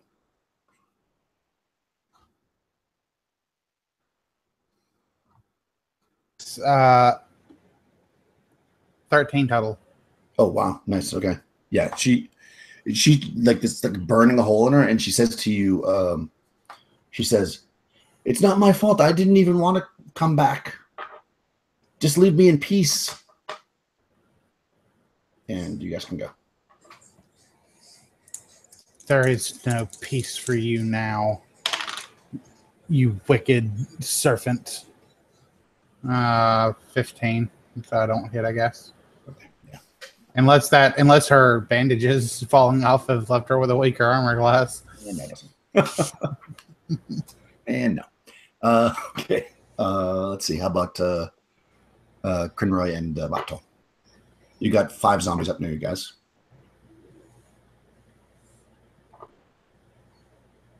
I rolled a 14 with the minus. That was with the -2. Perfect. That still hits. Yep. So 2 damage. Perfect. That's enough to kill one. There's only 4 zombies left. Vato, there are 4 zombies. Ah, yes. Someone managed to roll over the 2 hits for all 4 of them. Here we go with my 4d20s. 4d20s. This rotten bitch here won't protect you, rotten bastards. Ooh, nice. The lowest one, okay. 14 will definitely hit, right? So, Yeah, you need how about an 8 to hit? That's the lowest one. 8 with modified 8, that misses because you need a the fighter. You need a 9 to hit them. Okay, so I got a 20, 12, and an 18 that hit. Okay, cool. So 3 go down. So there's only one of these zombies left. Plus the mummy. And you already went right, Crystal. So Yeah. did you guys win initiative? You did, right? We each got 4, so it's simultaneous. Oh, right, sometimes. Okay. So there's only one zombie left. It's going to attack. Actually, that's probably why you didn't kill it, because maybe Well, it's not realistic that it could actually attack Eden, so I'm just going to reroll that. All right, so it's going to attack Vato, which makes sense, I guess. And misses. And the mummy is going to... She's going to take her poison potion, and she's going to smash it on the ground in front of you. And I think, though, that it only has a 20-foot area, so it's only going to affect Eden. So you have to make a save versus poison. Okay, and I get a +2 on that save. Nice. Nice. I rolled the save exactly, and my +2 gives me a 12. So perfect. Yeah. So you are not affected by it. Your goddess is supporting you. And next and possibly last, shall not fall for that trick again, you evil devil. Now die. She says, "I can give you some of these jewels. I have quite a treasury." She points around and then roll initiative for 4. You attempt to bribe a high priestess of A2. 16 and 3 damage. Did you roll How initiative? dare you, you evil slum! Boom. Did you roll initiative? Hold on. Oh, oops, I'm sorry. I mean, you can still use those rolls. I totally didn't get ahead of myself. Initiative is 3. Okay, so she's going to go first. Okay, so she's going to strike out at you first before you do that. In the future, you're going to hit her for 3 points damage. But... Oh, she rolled a 3. Now's the time to get the crappy rolls. Yeah, so she totally misses you. And then you hit her. And she takes damage. Okay. Is she taking any more? Is she going to take holy water damage again? 2 rounds. That's it. Okay. It burned through. Yeah, you see that the flail, it doesn't seem to be doing nearly the damage that the holy water did, obviously. Actually, you would probably know that a mummy, because you're a cleric, that a mummy would be more effectively hurt by either silver or magical weapons. Now I have some water. Silver or a magic weapon. Huh? I have some water. Could Sister Eden bless it and make it holy water? No. Okay. Mm-mm. I mean, not in the middle of combat. I mean, sure, yes, but not in the middle of combat. But yeah, you guys can still go. It's all your turns. There's one zombie standing in front of you. All right. I'm gonna actually say to Vato or to Senroy, lend Vato your magical sword. And I'll kick it over because it's already on the ground. Yeah. I'm hopping on one leg and I reach down with my right arm and scoop it up. Nice. All right, so so roll d20. If you beat me on a d20 roll, I'm going to let you pick it up and actually go and attack with it this round. Otherwise, it'll take the whole round to do it. And I only rolled a 7, so beat a 7. You're beat 14. 14. Okay, yeah. So you get it. You're somehow you have this burst of energy, even though your leg is crushed, and you scoop up the sword and kind of like dragging your crushed leg to the front of the chamber where the mummy is, and go ahead and make an attack. You just get 1 attack now, obviously, and the sword is +1. What's the damage on the sword so I can roll it together? D8. Okay. Yeah, she's armor class 2, so you're going to need a 15 total with all your bonuses. All right. Ooh, perfect. I got 16 to hit. Nice. And 3 damage. Oh wait, 3. +1 magic, right? Yep. And plus, did you add your strength too? Yeah, the strength is 3, so with the magic sword, that's 4 damage. Okay. I rolled a 1. She staggers back, and some of the jewelry falls to the ground and spreads out. And she looks at you and she says, "Take all the treasure you want. And she's kind of like stepping slowly back against the wall. You can see that she's starting to fade. We were gonna do that anyway, you rotten bitch. Cinderella, do you want to do anything?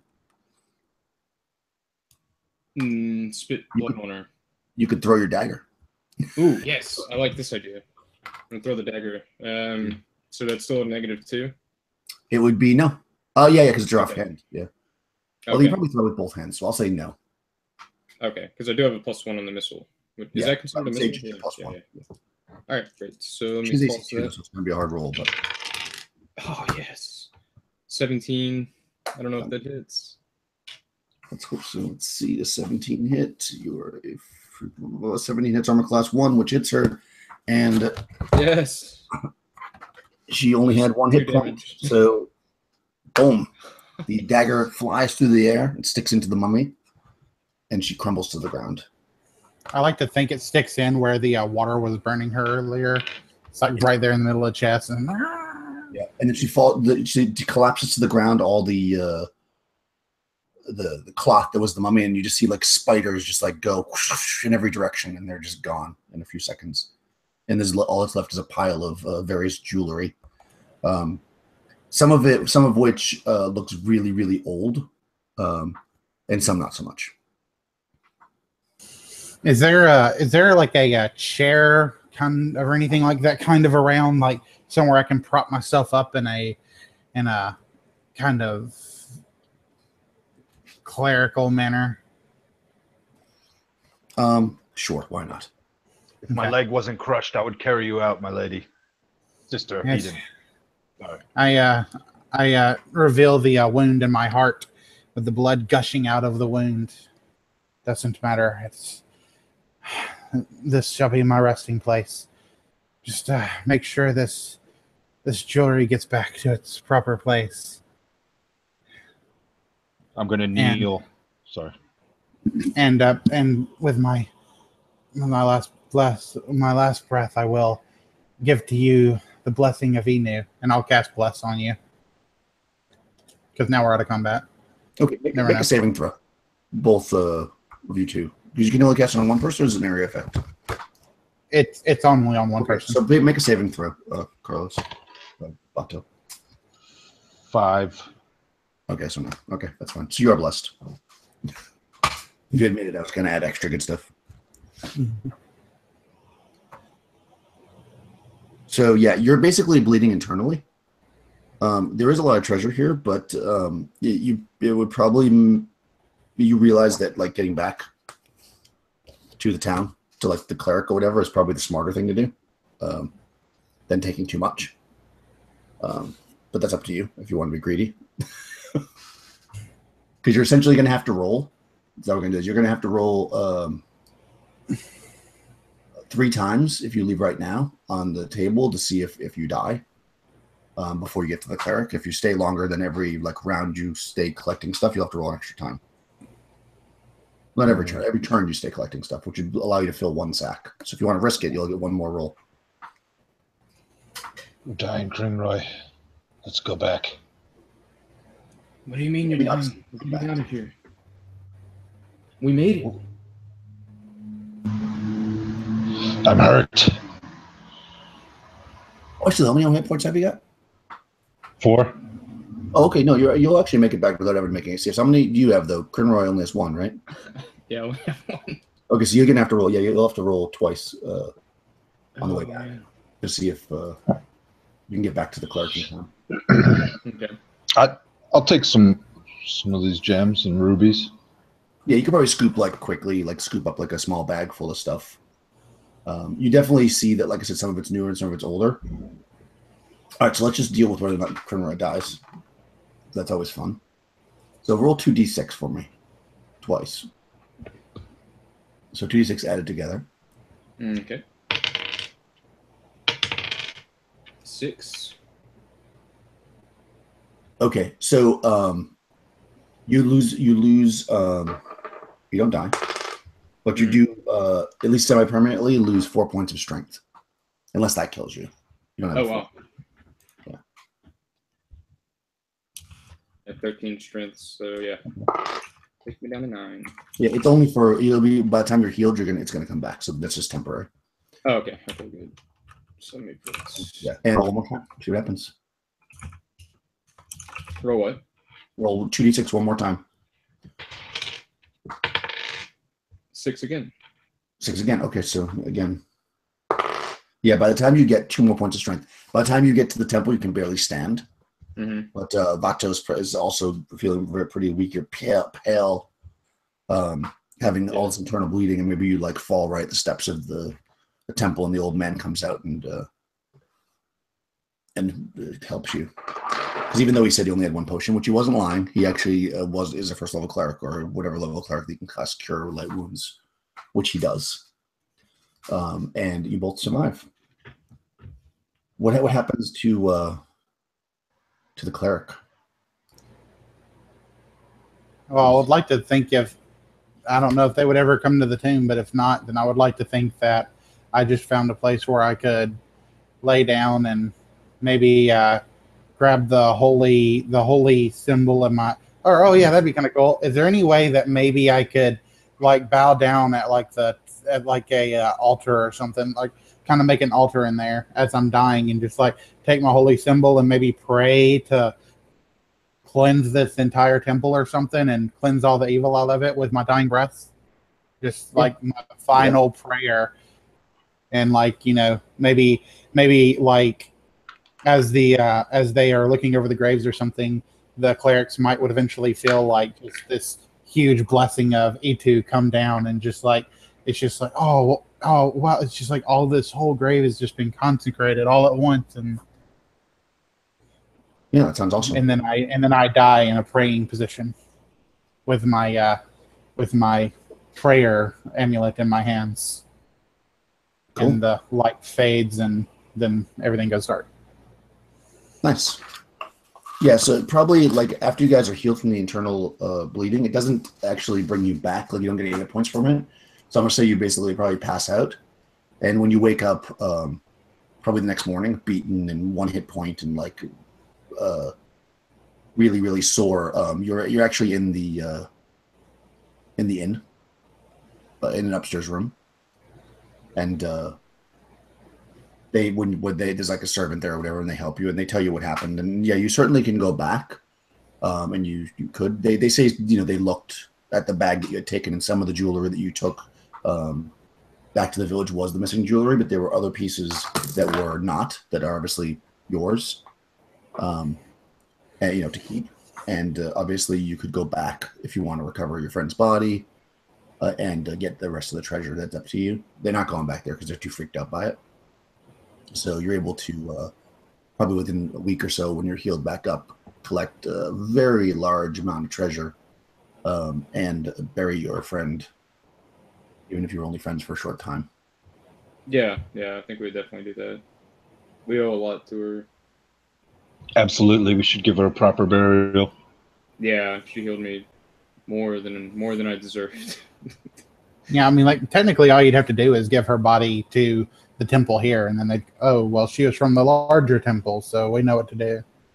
Yeah, they would definitely. Yeah. And like you said, when they go back to the yard, maybe they bring the priest with them because they know they're going to get your body, and he can sense that your dying breath was able to cleanse the area of the evil, and it won't come back for sure. There you go. Nice. You have defeated the full Moon Ransom.